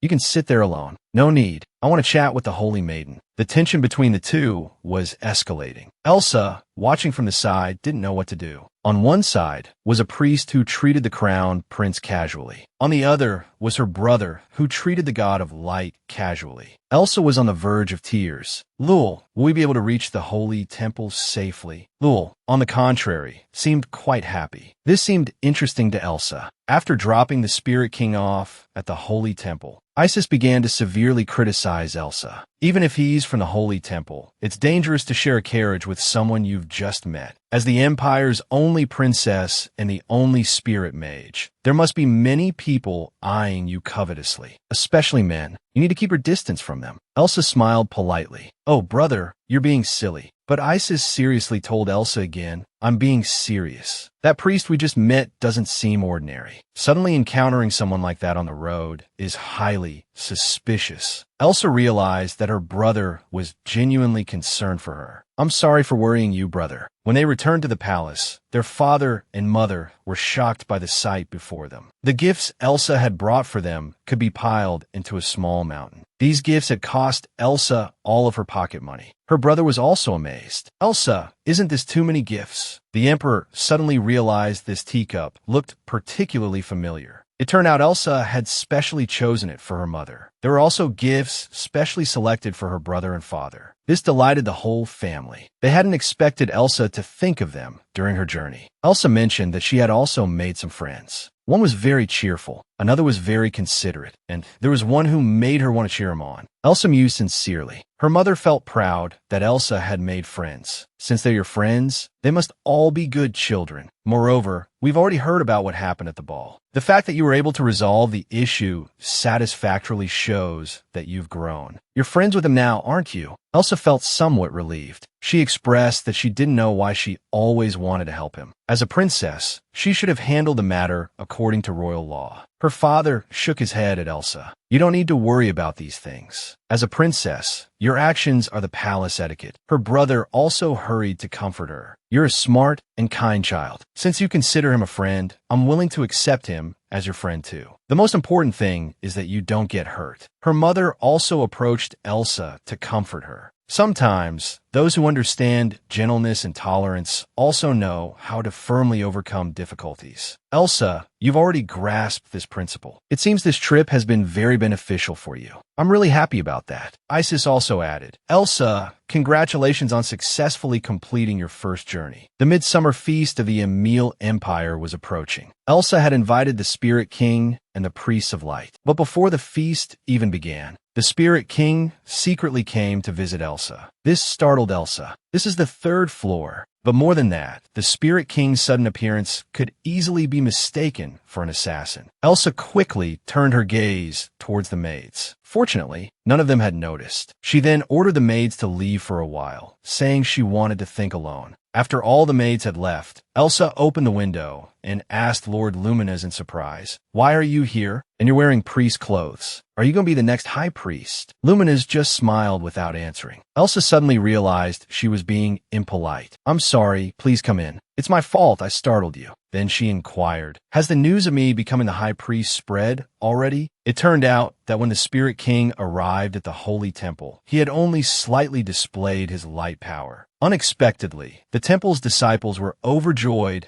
and kept begging the Spirit King to be their high priest. The Spirit King had no choice but to agree. Elsa had just seen the name Lewin on the list of priests. She hadn't expected it to really be the Spirit King. The Spirit King sat down and asked Elsa, "You said humans have private lives, so I want to know if visiting you once every few weeks would interfere with your life." Elsa suddenly realized. She thought to herself that her previous efforts hadn't been in vain. It seemed her persuasion had some effect after all. But to make him fully understand human private life, it would probably take some more time. She should be content with this for now. So she said, "This frequency of visiting me won't affect my life. By the way, that day in the carriage, my brother was extremely rude. I apologize on his behalf. But why did you materialize yourself?" The Spirit King looked at Elsa and said, "I was just curious. You said your brother is very important to you. I was curious about what kind of person this brother you cherish so much is." This made Elsa feel embarrassed. He always said he was curious about her, and now it extended to someone she cherished. Nearby, Lul woke up and yawned. Suddenly noticing the Spirit King's visit, it was startled and loudly exclaimed, "My king!" It fluttered to the Spirit King's face. "When did you arrive? How have you been lately? Why are you wearing priest clothes?" Lul's rapid-fire questions startled Elsa as well. The Spirit King grabbed Lul, smiling at Elsa. He teased, "I seem to see someone's likeness in Lul. Spirits really do resemble their masters, don't they?" Elsa hurriedly explained, "It was because you appeared so suddenly earlier that I reacted that way." Do you remember the first time Elsa dreamed of the Spirit King? Elsa was very curious. She had never met the Spirit King before, yet the person in her dream looked exactly like him. Elsa asked the Spirit King if he had created that dream, but the Spirit King denied it. Although he often went to Casca Canyon, this was the first time he'd heard of such a thing. Perhaps it was the interaction of our auras that caused you to have a prophetic dream. Elsa was very surprised. Can such things really happen? The Spirit King explained to Elsa by way of analogy, "You can see spirits with your naked eye. Isn't that amazing too?" The Spirit King suddenly furrowed his brow. "A long time ago, I heard a story." Elsa was very curious. What story? But the Spirit King seemed to deliberately keep Elsa in suspense. "I think I should go now." Elsa let out a displeased ah.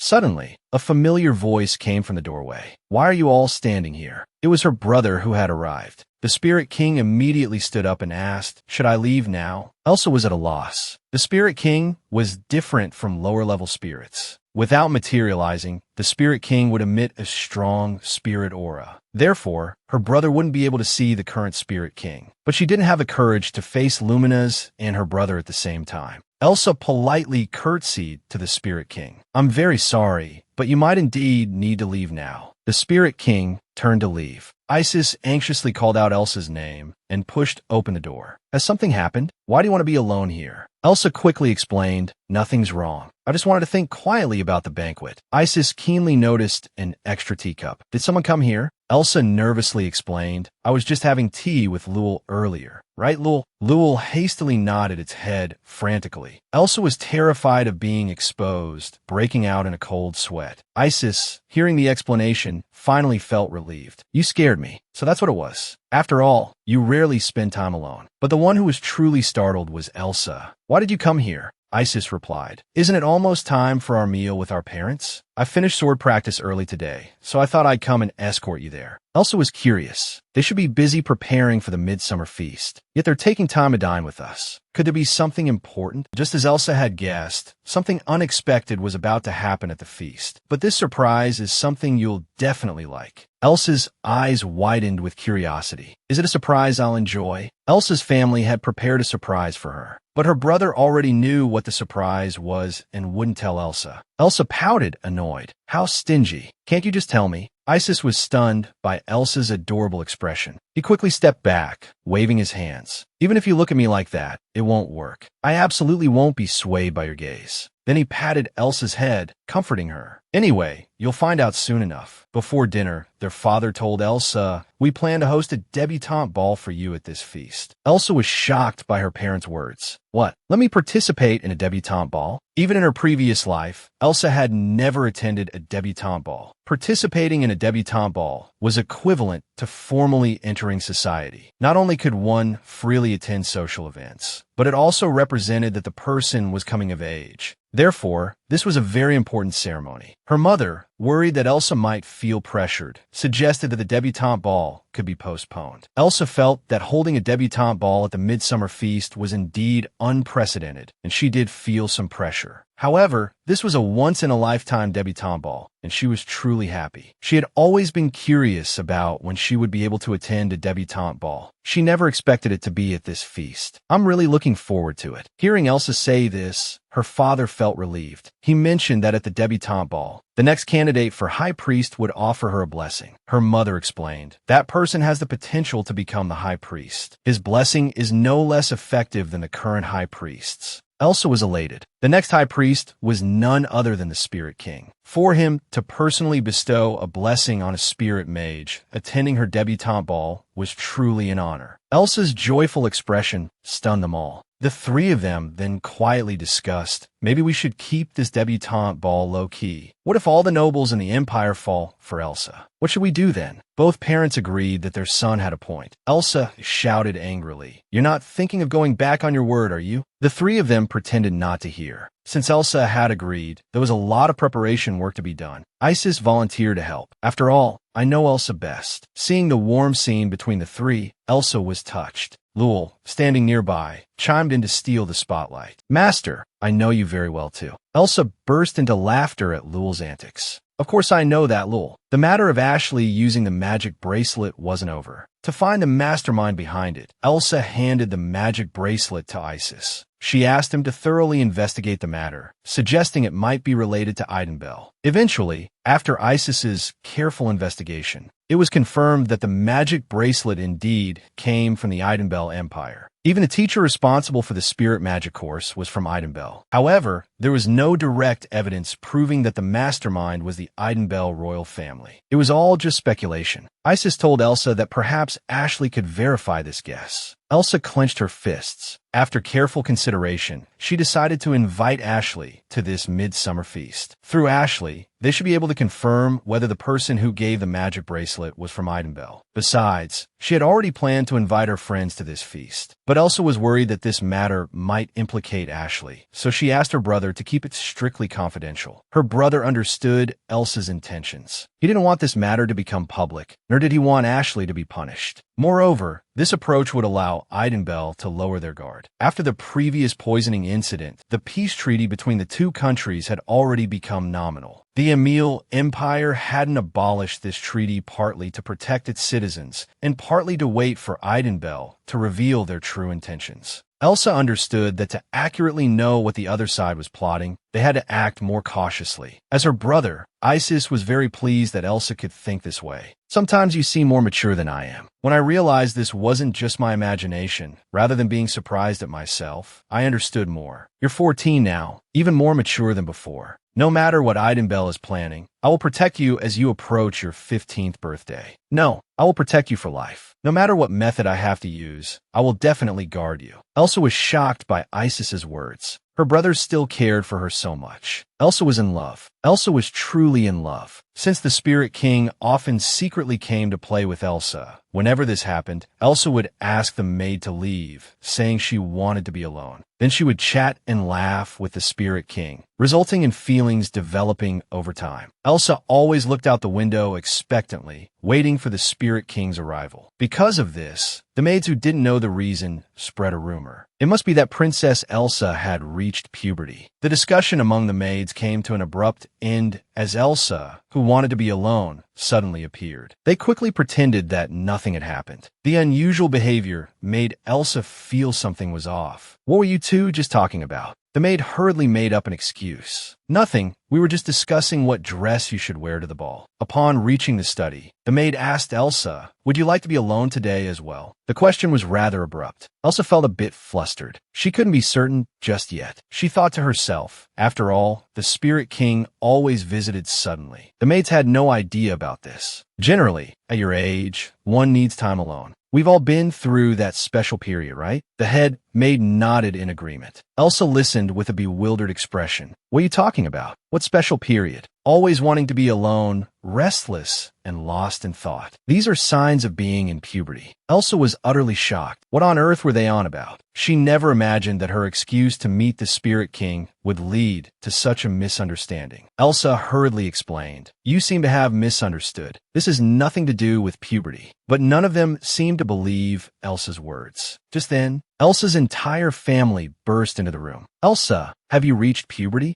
Elsa quickly denied it. "No, this has nothing to do with puberty." Isis, on the verge of tears, said, "All right, I believe you." While her mother remarked, "Elsa has really grown up in the blink of an eye." But no matter how she looked at it, none of them seemed to believe what Elsa was saying. Even Lena, who was always by Elsa's side, didn't believe her. Elsa was truly on the verge of a breakdown. This was all Lord Luminous' fault. The debutante ball, specially prepared for Elsa, was about to begin. Everyone was fretting over what kind of dress Elsa should wear. On one side was a light green dress popular in social circles. On the other was a vintage and glamorous pink dress. The head maid believed that Princess Elsa would look even more adorable in the light green dress, like a summer fairy. Maid Lena thought that the pink dress was every girl's favorite, as it had always been traditionally. The two maids each held their ground, unable to convince the other, leading to a constant argument. Even Elsa herself couldn't make up her mind. "Which do you think looks better, the light green or the pink?" she asked those watching. Elsa sat to the side, sighing. Choosing a dress wasn't a simple task. It was like an elimination round to select the final dress. Just as Elsa was worrying, a maid informed her that her friend from the south had each sent a letter. Upon hearing this news, Elsa immediately put the dress issue aside. Full of anticipation, she opened the envelopes. This one was from Miss Rose to Elsa. First, she greeted Elsa and thanked her for the invitation to the ball. Reading the contents of the letter, Elsa couldn't help but giggle. The round handwriting was just like Rose herself. Chloe also thanked Elsa for the invitation, telling her not to be so nervous at the ball. The last one was a letter from Ashley. "I'm really happy to write back to you.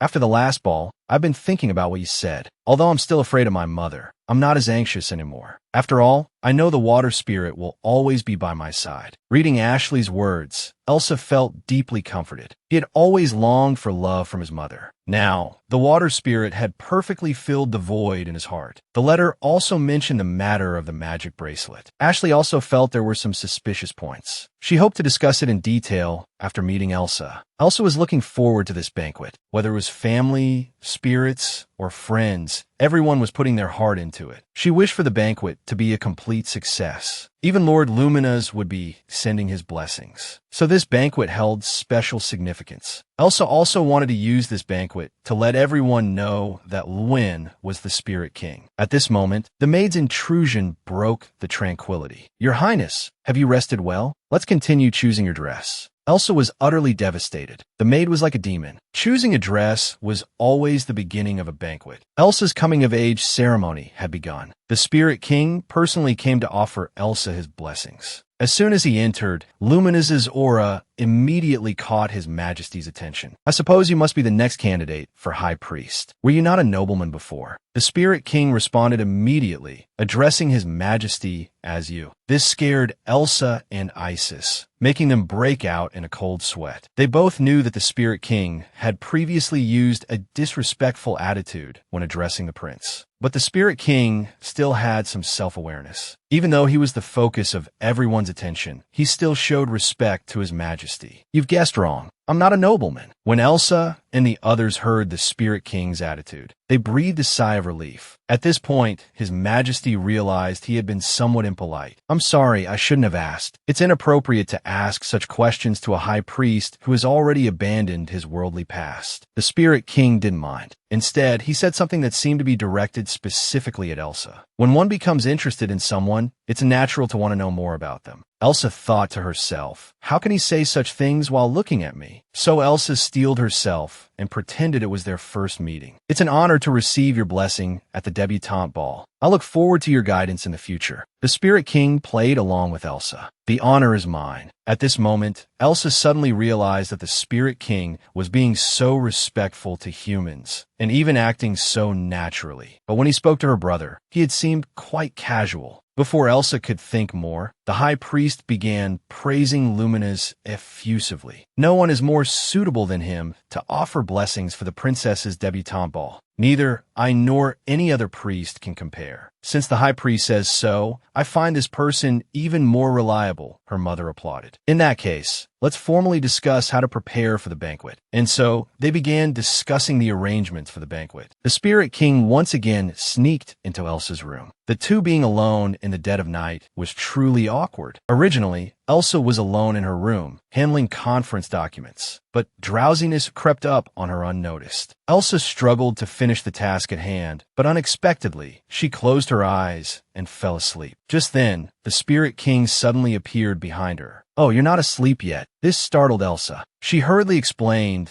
that she still had some things to organize. Then she asked the Spirit King, "Why do you come to see me at this hour? Isn't it too late for you to be up?" The Spirit King leaned to one side and replied, "Spirits originally don't need to sleep. I just came by to see you on my way. After all, there's no chance to be alone with you during the day." Elsa suddenly thought of something. How did you learn to use honorifics? It turned out that after coming to the human world, the Spirit King discovered that humans have their own statuses and relationships, which require corresponding etiquette. So, to better understand Elsa, he followed human rules. The Spirit King was also curious about something. Are those people you met during the day also important to you? Elsa recalled the events of the day. After the meeting ended, the Spirit King and her brother started bickering again. They both looked down on each other. The Spirit King's attitude towards the Crown Prince was still disrespectful. This made Isis very angry, but he could do nothing about the Spirit King, so he just waved it off. The High Priest walking with Elsa was very emotional. He couldn't believe that the once little princess had grown so much. He still remembered the moment when Princess Elsa first showed her victory. Now you're fulfilling your duties as the Empire's holy maiden. I'm really proud of you and the Emil Empire. If only I could continue to witness your growth in the future. But I'm already old. I can only silently watch over you from behind in the future. It's such a pity. The High Priest's sincerity touched Elsa deeply. Just thinking that someone is silently watching over me makes me feel very secure. Please continue to look after me in the future. This scene between Elsa and the High Priest was quietly observed by the Spirit King. Facing the Spirit King's question, Elsa spoke her true feelings. Whether it's family or the High Priest, whenever I'm wandering in darkness, they shine like the sun, illuminating my heart. Thanks to them, I was able to escape that darkness. But the Spirit King saw through it at a glance. He interrupted Elsa before she could finish. But I think the darkness in your heart still remains within you.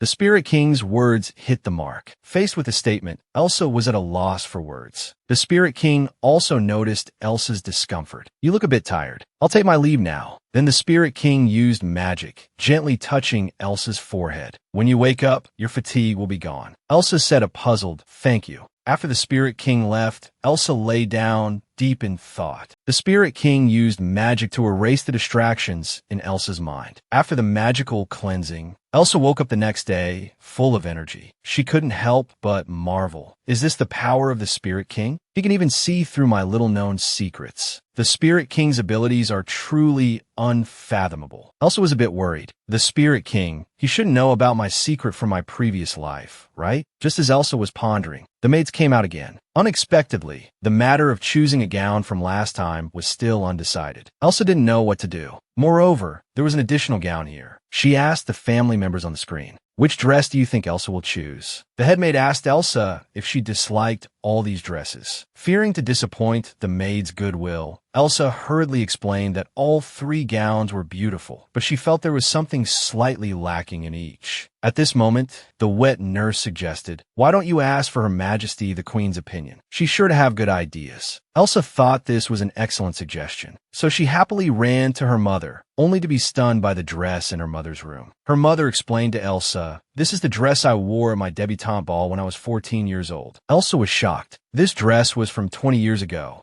Surprisingly, even after so long, the dress still looked elegant and appropriate. This also piqued Elsa's curiosity. "Mother, can you tell me about your debutante ball day?" Her mother sat on the sofa and began recounting her story from when she was 14. Because of the cold climate in the north, debutante balls were usually held in summer. But just a few days before the ball, it started to rain heavily with thunder. This resulted in no one attending the ball. The queen-to-be was alone, crying in a corner. It was then that she met the man who would love her for a lifetime. "I can't make the rain stop, but I can be your dance partner." Seeing Alice didn't respond, Traywin knelt on one knee and asked Alice again, "May I have the honor of being your dance partner?" At that moment, Alice was deeply moved by Traywin's gesture. It felt like a midsummer night's dream. Hearing this, Elsa couldn't help but tease. "So that's when you fell for father?" Her mother blushed, touching her cheek. "Of course not. He was already the crown prince then. How could I dare to hope to be with him?" Then her mother admitted, "I did start to like him a bit at that time. The scene of him reaching out to help me is something I'll never forget for the rest of my life. Unfortunately, these things can only be reminisced in memory now, and there's no chance to wear that dress again." At this point, Elsa suddenly thought of something. "Mother, can you grant me a request?" Elsa smiled mischievously. Those of you watching probably already know what it is. It was to reject the 3 dresses chosen by the maids and have her mother wear that memory-filled dress again. So, dear audience, did you guess correctly? Elsa got married. Elsa really married the Spirit King. Hand in hand, they walked towards the hall under everyone's gaze. In front of them were Elsa's parents. They were to bow to her parents in front of all the people. The commoners watching the ceremony couldn't help but exclaim, "How she's grown up. The one next to her must be the priest candidate, right? They look perfect together." Yes, absolutely perfect. I heard that if you type Happy Chishi Festival in the comments, you'll find there's no special effect. Don't believe me? Try it yourselves. Traywin looked at Elsa's dress. Suddenly startled, he exclaimed, "Alice, isn't that your dress?" Queen Alice blushed slightly. "I can't believe you still remember my dress from when I was 14. It was Elsa who asked me to lend her the gown to wear. Elsa wanted to wear it to her own debutante ball.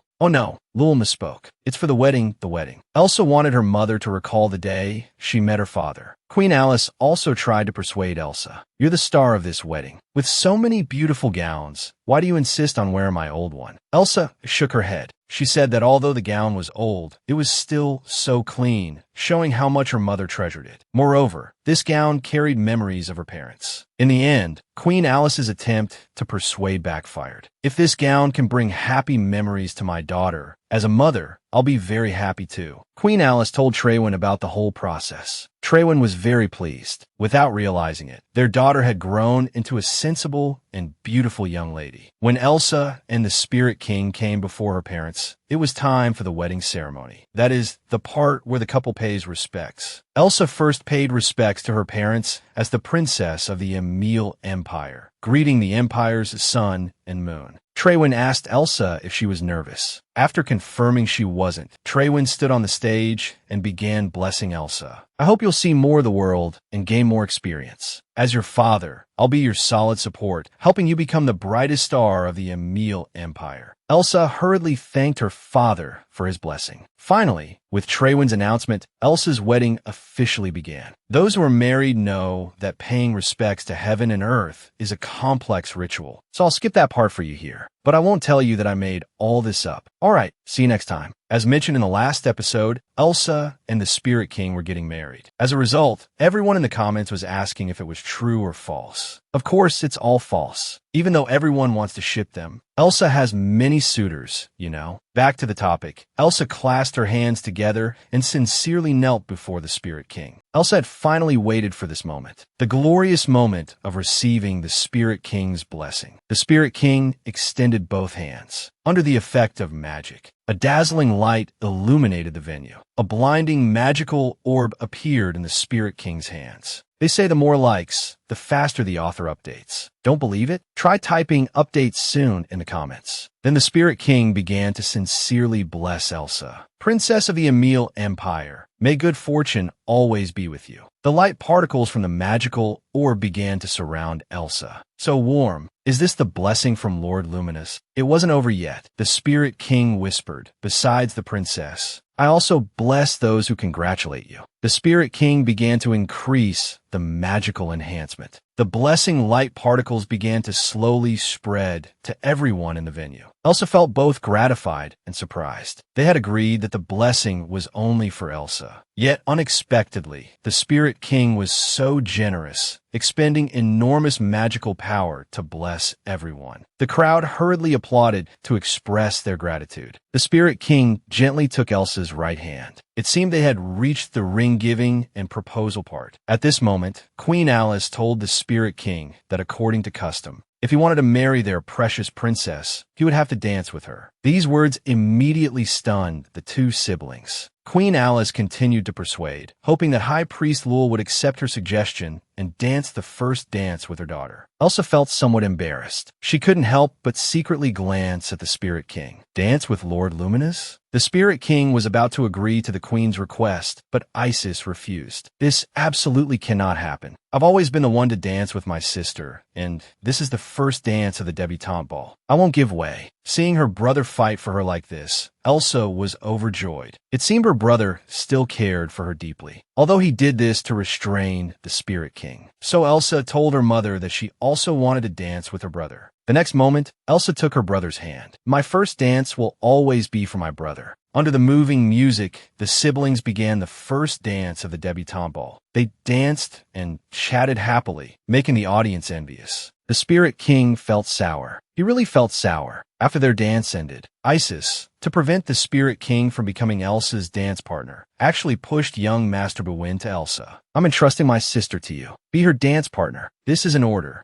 Young Master Bwin was stunned. He stood in front of Elsa at a loss, staring straight at Princess Elsa. Finally, Elsa took the initiative and asked, "Young Master Bwin, would you like to dance with me?" Bwin shyly accepted. The two began an elegant dance. But during the dance, Bwin accidentally stepped on Elsa's foot. They almost kissed. Young Master Bwin hurriedly apologized. "I'm sorry. Actually, I'm not very good at dancing." Elsa comforted him. "Actually, dance skill isn't important. At today's ball, you just need to relax and enjoy yourself." After they finished dancing, Elsa couldn't help but tease. That last step really hurt. Isis began to lecture Bwin. "No wonder you're never eager to dance at balls." At this moment, the Spirit King approached Elsa. He extended his hand. "Princess, I haven't rejected Queen Alice's suggestion. Let's get married." As everyone's favorite, 3 handsome men were vying to dance with her. Elsa welcomed them all. The Spirit King sincerely invited, "Would you like to dance with me?" It happened rather suddenly. Elsa agreed in a somewhat dazed state. The jealous king beside them was truly furious. He had thought that pushing young Master Bwin towards Elsa would prevent the Spirit King. Yet unexpectedly, he still succeeded. Elsa asked the Spirit King, "Lord Luminous, do you know how to dance?" For elves, dancing is the most basic skill. So whenever there's a banquet, Lul would unconsciously start dancing. The Spirit King suddenly wrapped his arm around Elsa's waist. "Don't call me Luminous. You should call me Lewin." This scene of the Spirit King getting close to Elsa really captivated me. I heard that if you comment asking for wallpaper, Reborn will give you wallpaper in the next work. The Spirit King continued to say to Elsa, "My name in the human world is Lewin, but whether in the human world or not, I hope others can call me Lewin. After all, you gave me this name." The Spirit King's words were somewhat ambiguous. Elsa was stunned. Then she felt very happy to have gained the Spirit King's approval. "All right, I'll call you Mr. Lewin from now on." After their dance ended, Elsa began to look around for her brother. Where did my brother and the others go? I remember they were just here. Little did she know, Isis, the jealous king, had been watching them dance from the 2nd floor the whole time. Elsa glanced inadvertently and saw countless noble ladies surrounding the Spirit King. "Are you High Priest Lewin? I didn't expect you to be even more handsome up close." Elsa was also helpless. Being so handsome, it would be strange if he wasn't surrounded by people. Elsa could only tearfully slip away. "Lord Luminous, I'm sorry I can't help you escape either." Just after Elsa finished dancing with the Spirit King, she encountered her 3 good friends. They began to exchange greetings. "Ever since we parted, we've all really missed you." Rose began to tease Ashley, especially Ashley. "She mentions you every day, saying things like, 'What is the princess doing now? Has she eaten?' and so on." This made Ashley's face turn red. Chloe directly exposed Rose. "When Ashley's not around, don't you do the same?" Elsa showed a smug expression. Do you two miss me that much? Suddenly, Rose's stomach growled. Elsa couldn't help but burst into laughter. She quickly led them to the hall to eat desserts. They chatted and laughed. Elsa asked Ashley how her elf magic studies were going. She offered to lend her any books she might need. Ashley explained, actually after that day, they stopped holding elf magic gatherings, and related books have become hard to find. Elsa got straight to the point, asking, was the magic bracelet obtained at the elf tree gathering? Ashley hesitated. Yes, the teacher introduced me to a mentor who gave it to me. Hearing the key point, Elsa immediately became serious. Can you tell me more about the situation at that time?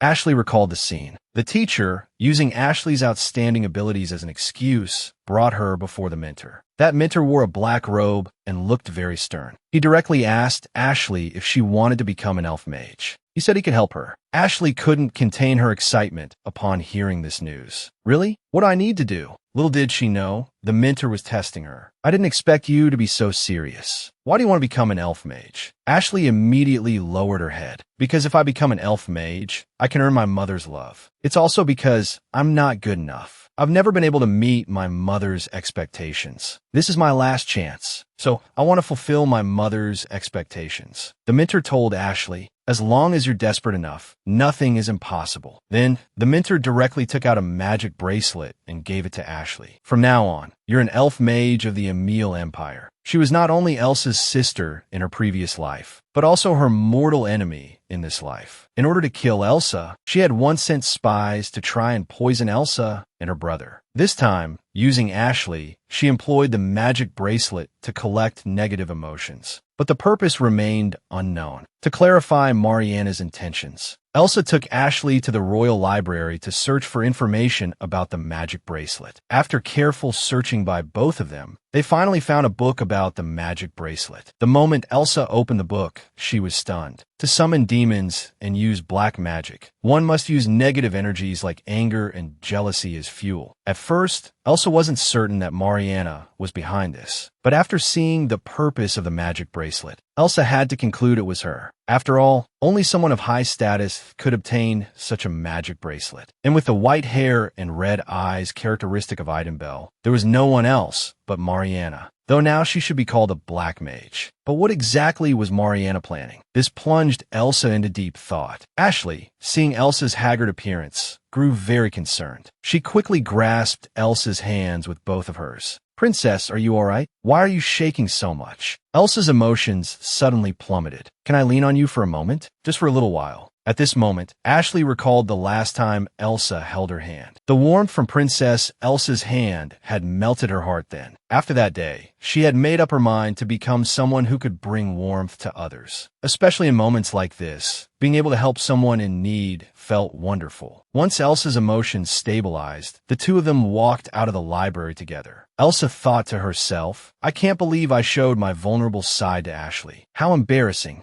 But with Ashley's comfort, her mood had improved significantly. At this moment, Rose and the others also approached Elsa. They couldn't stop praising how delicious the palace desserts were. What book is that? Rose curiously asked Ashley. These are books about elves that Princess Elsa lent me. Really? That's wonderful. If you make good use of these books, you should be able to summon the water spirit again soon. I'm looking forward to it too, so I must study hard. Elsa was very pleased. I'll cheer you on. As they were chatting and laughing, Elsa keenly noticed that something seemed to be watching them from behind. To their great surprise, Elsa's empire was about to face war. To protect Elsa, her brother decided to lead the troops himself. The one who instigated the war was none other than Elsa's empire from her previous life. Ever since Elsa's brother from her previous life, Rakius, had ascended to the throne, he began recruiting soldiers everywhere. He wanted to establish merit through territorial expansion, thereby appeasing the nobles and consolidating his position. Isis thought that he might be able to avenge Elsa through this war. After all, on the day, Elsa confessed her secret of reincarnation. He had made up his mind to protect Elsa at all costs, to avenge his sister and overcome that long-buried shadow. Isis told young Master Bwin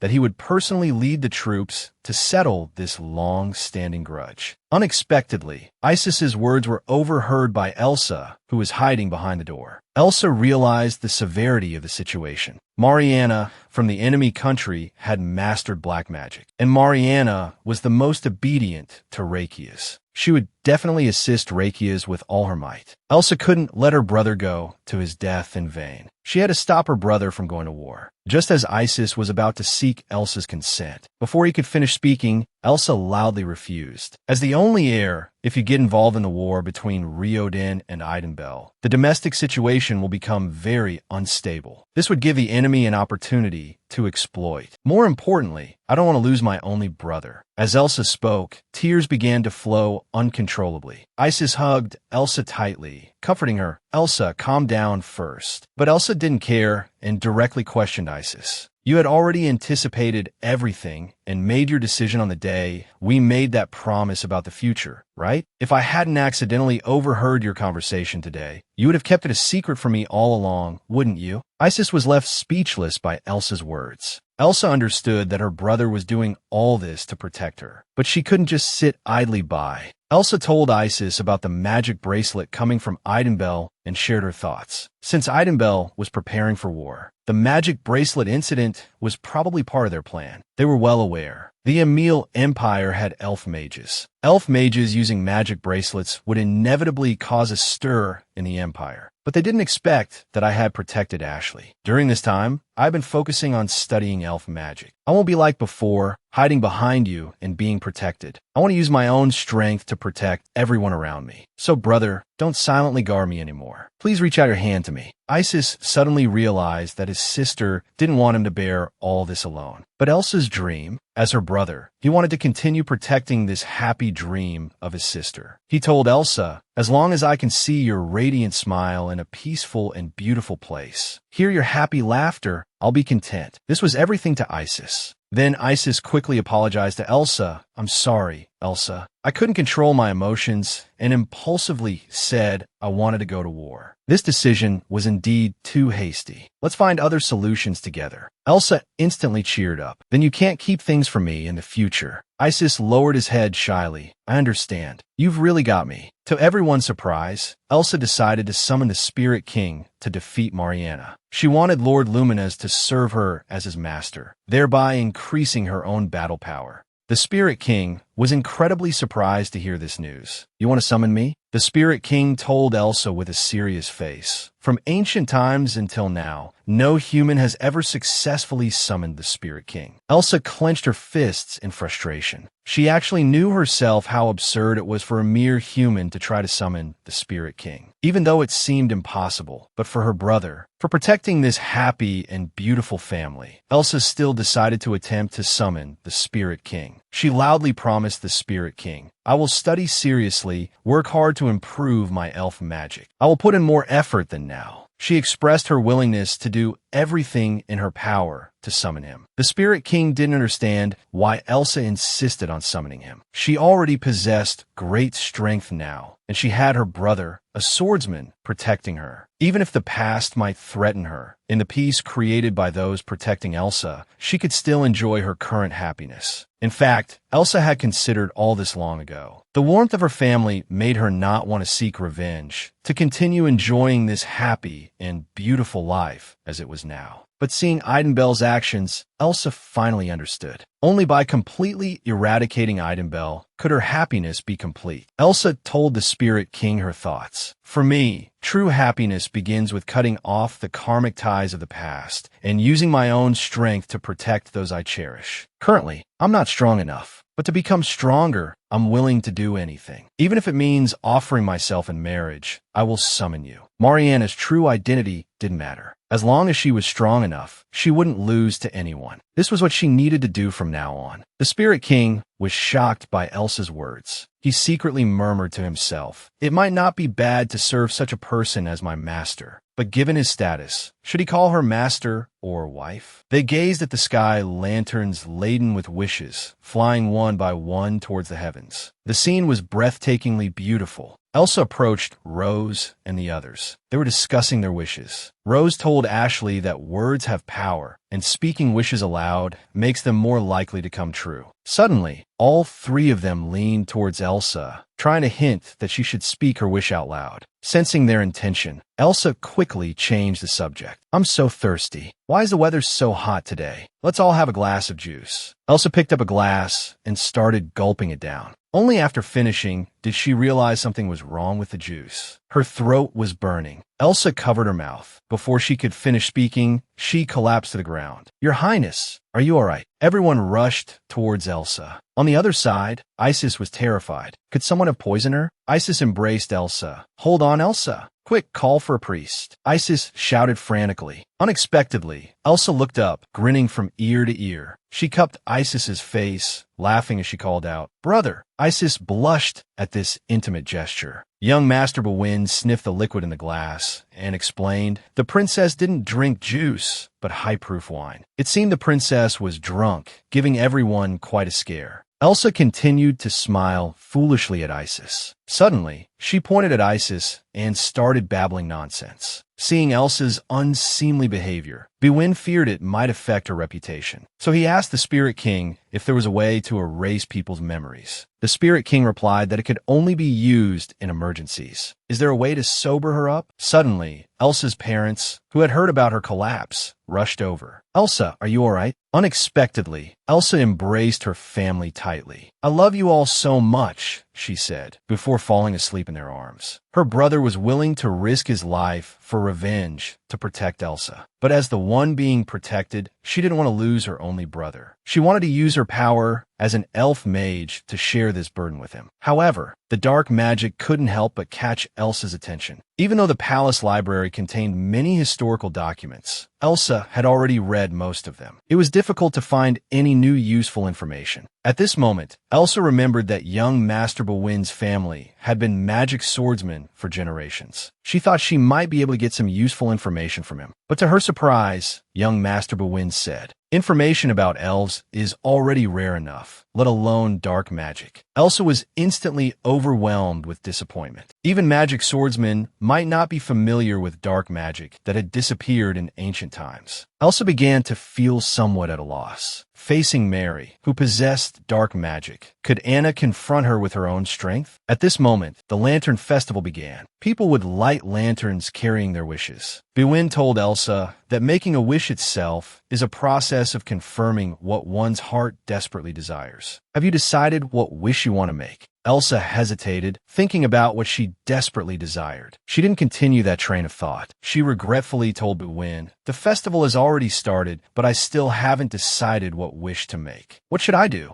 Bwin quickly consoled her. "It's all right. Even if you don't make a wish at the Lantern Festival, your wish will surely come true. After all, the God of Light, who illuminates all things, is always with us." And what wishes do you, the viewers, have? Share your wishes in the comments section. Perhaps they'll come true at this Lantern Festival too. Elsa sighed. That's right. The God of Light is always in the place furthest yet closest to us, caring for us. He will surely help us fulfill our wishes. As Bwin and Elsa were parting, Elsa asked Bwin, "Have you already decided what wish you're going to make?" "Yes, just now I've come up with my wish." Back to Isis's side, Bwin reported to him, "I've safely escorted the princess back." Then the two of them discussed the war. Young Master Bwin also felt that Isis's decision was too rash. Even if the princess didn't intervene, he would stop him. Isis impatiently stated that he already knew. "You're so nagging." Bwin sneered. "You've made the princess so sad. You should endure this bit of nagging." Isis was suddenly stunned. He hadn't expected anyone else to care so much about Elsa. But the thought of Elsa having another suitor made him angry. At this point, young Master Bwin stated that as the vice captain, he would also join the war ritual of the Reborn Principality. You should be well aware of my abilities, right? Isis laughed and affirmed, I do acknowledge your swordsmanship skills. He couldn't resist teasing, but your dancing skills are truly abysmal. Young Master Bwin was truly exasperated. What are you doing? Isis continued to tease. Who knows? If your dancing skills were a bit better, you might be able to enchant those Idenbell folks. To summon the Spirit King, Elsa began to improve herself in all aspects. First, she transformed her healing magic into concrete attack magic. She summoned both Lul and Lemuel. She had Lul create arrows, while Lemuel made the bow. The shooting was left to Elsa. Elsa concentrated, aiming at the target. She released, and the arrow shot quickly from her hand. As the golden light slowly dissipated, Elsa had created a dent directly in the large tree. She succeeded. This was attack magic successfully executed through the cooperation of the three of them. It was after the midsummer banquet had ended. Elsa practiced elf magic day after day. In order to someday summon Luminas, Elsa set her short-term goal as summoning a high-level elf. Besides cultivating her elf power, Elsa was also preparing for war. When converting the healing effect of light elf magic into an attack, this training would put a strain on her body. Fortunately, as her skill level improved, this burden was gradually lessening. Elsa collapsed on the ground, complaining, "It's really tiring." Suddenly, in this moment of leisure, Elsa missed the Spirit King. Since the summer banquet ended, she hadn't seen the Spirit King again. But every time Elsa thought about the Spirit King, he would always appear before her. It seemed this rule could never be broken. Once again, it startled Elsa. "Lewin, why are you here?" The Spirit King didn't answer. "It seems you really want to summon me. You should continue resting." Elsa nervously scratched the back of her neck. "I need to hurry and become stronger. I can't delay any longer." The Spirit King was very pleased to see Elsa's positive attitude. Once again, he used magic to remove Elsa's fatigue. This made Lul and Lemuel extremely envious. Then the Spirit King helped Elsa up, saying, "For humans, there are things as important as work." Elsa was curious about what these things were.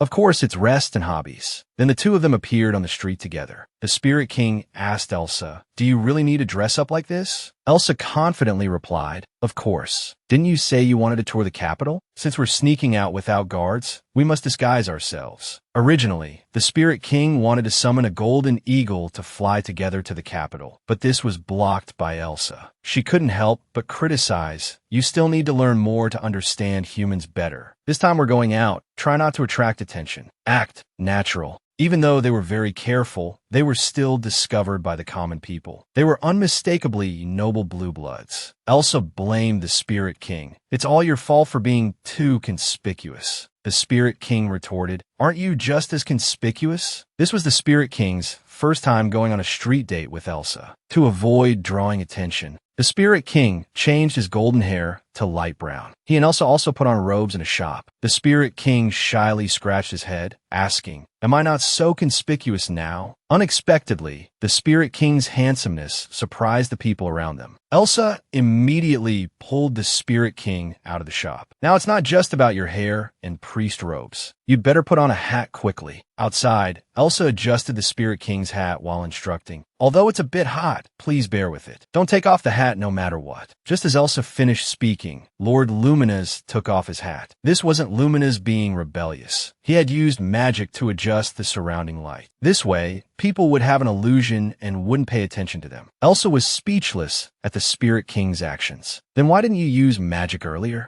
Suddenly, a group of children appeared around Elsa. They were anxiously discussing what to do. It was about to start soon. They absolutely couldn't miss it this time. Elsa looked towards the bustling scene ahead. Curiosity drove her forward. "It seems like there's something fun over there. Let's go take a look." At this moment, Elsa's sweet smile deeply captivated the Spirit King. As they reached the performance stage, the people on stage were acting out Elsa's previous scenes of summoning spirits. Seeing this, Elsa froze in place. The Spirit King teased in a low voice, it seems they're performing your story. Elsa's scalp tingled with embarrassment. She quickly covered her blushing face with her hat. Although she knew that the common people admired the status of spirit mages, she never imagined they would turn it into a play. The drama made Elsa very self-conscious. But for the children, it was perfect. They all wanted to become cool spirit mages like the princess. The Spirit King looked at the shy Elsa and said, "You're quite popular, aren't you?" Elsa replied, "Are you teasing me?" Just then, an irresistible aroma wafted over. Unable to resist the temptation of food, Elsa ran over. "This looks really delicious. How much does this sausage cost?" "It's just 1 silver coin." Elsa was stunned. 1 silver coin? The shopkeeper, not understanding her reaction, thought the customer found it expensive. "We use the best ingredients in the area." Elsa quickly waved her hands. "That's not what I meant." It turned out that Elsa had already spent all her silver coins when buying the robes. Now she only had gold coins left. Just then, a little girl selling newspapers was also tempted by the delicious food. This led to her being driven away by the shopkeeper. Clearly, it wasn't the first or second time she couldn't afford food. At this moment, Elsa thought of a win-win solution. She told the shopkeeper, "I only have 1 gold coin." This startled the shopkeeper. "1 gold coin? I can't give you change for that." Elsa pretended to think. "Since it's too much money, I guess I'll have to buy all this food. But it seems like too much for just the 2 of us." Elsa suddenly looked at the child. She gently asked, "Little one, I need someone to help me eat all this. Would you like to help?" The little girl happily inquired, "Really? Can I?" But soon Elsa realized that even with 3 people, it might be too much to eat. The little girl hesitantly asked, "If there are leftovers, can I take them home for my brothers and sisters?" Unsure, Elsa turned to the Spirit King. He quickly nodded in approval. The little girl's face blossomed into a joyful smile. So, Elsa suggested taking the food back to the child's home to eat together. However, on the way to the child's home, 3 guards were searching for suspicious individuals. Many people were asking if the Spirit King was Elsa's official partner, and whether Isis, who doted on Elsa so much, might die protecting her in future plot developments. To answer the fans' questions, I rewatched the manga's storyline with these doubts in mind. As we all know, this manga's main plot revolves around revenge. And after Elsa confessed her secret of being reborn, she decided to join her brother in seeking revenge. Therefore, before completing her revenge, Elsa won't indulge in romantic love. So, at least before the revenge is complete, Elsa and the Spirit King won't officially announce their relationship. Whether they will after the revenge is accomplished remains unknown.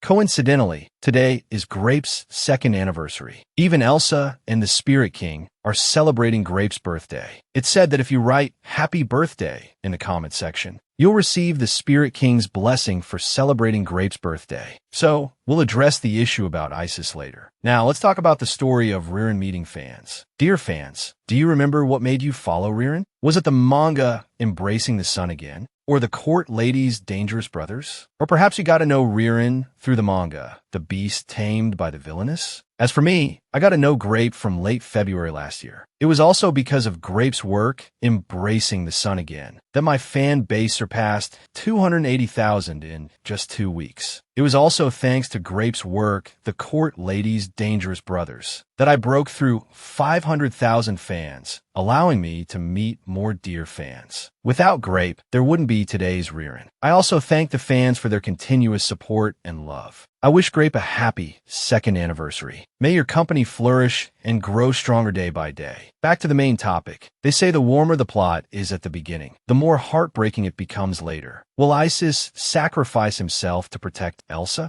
Since Elsa's birth, Isis has given her selfless love. After Isis learned about Elsa's secret of reincarnation, he worked even harder at swordsmanship to protect his sister. This has led fans to wonder, will the brother unfortunately perish in the war between the 2 countries? This question involves some spoilers, so I won't elaborate too much. So the answer is that Isis won't die. Even though Idenbell is a magic empire, and Mariana possesses black magic, Elsa is also growing stronger. She's always aiming to successfully summon the Spirit King, so fans can boldly continue following the story. There won't be any plot developments that fans might find objectionable later on.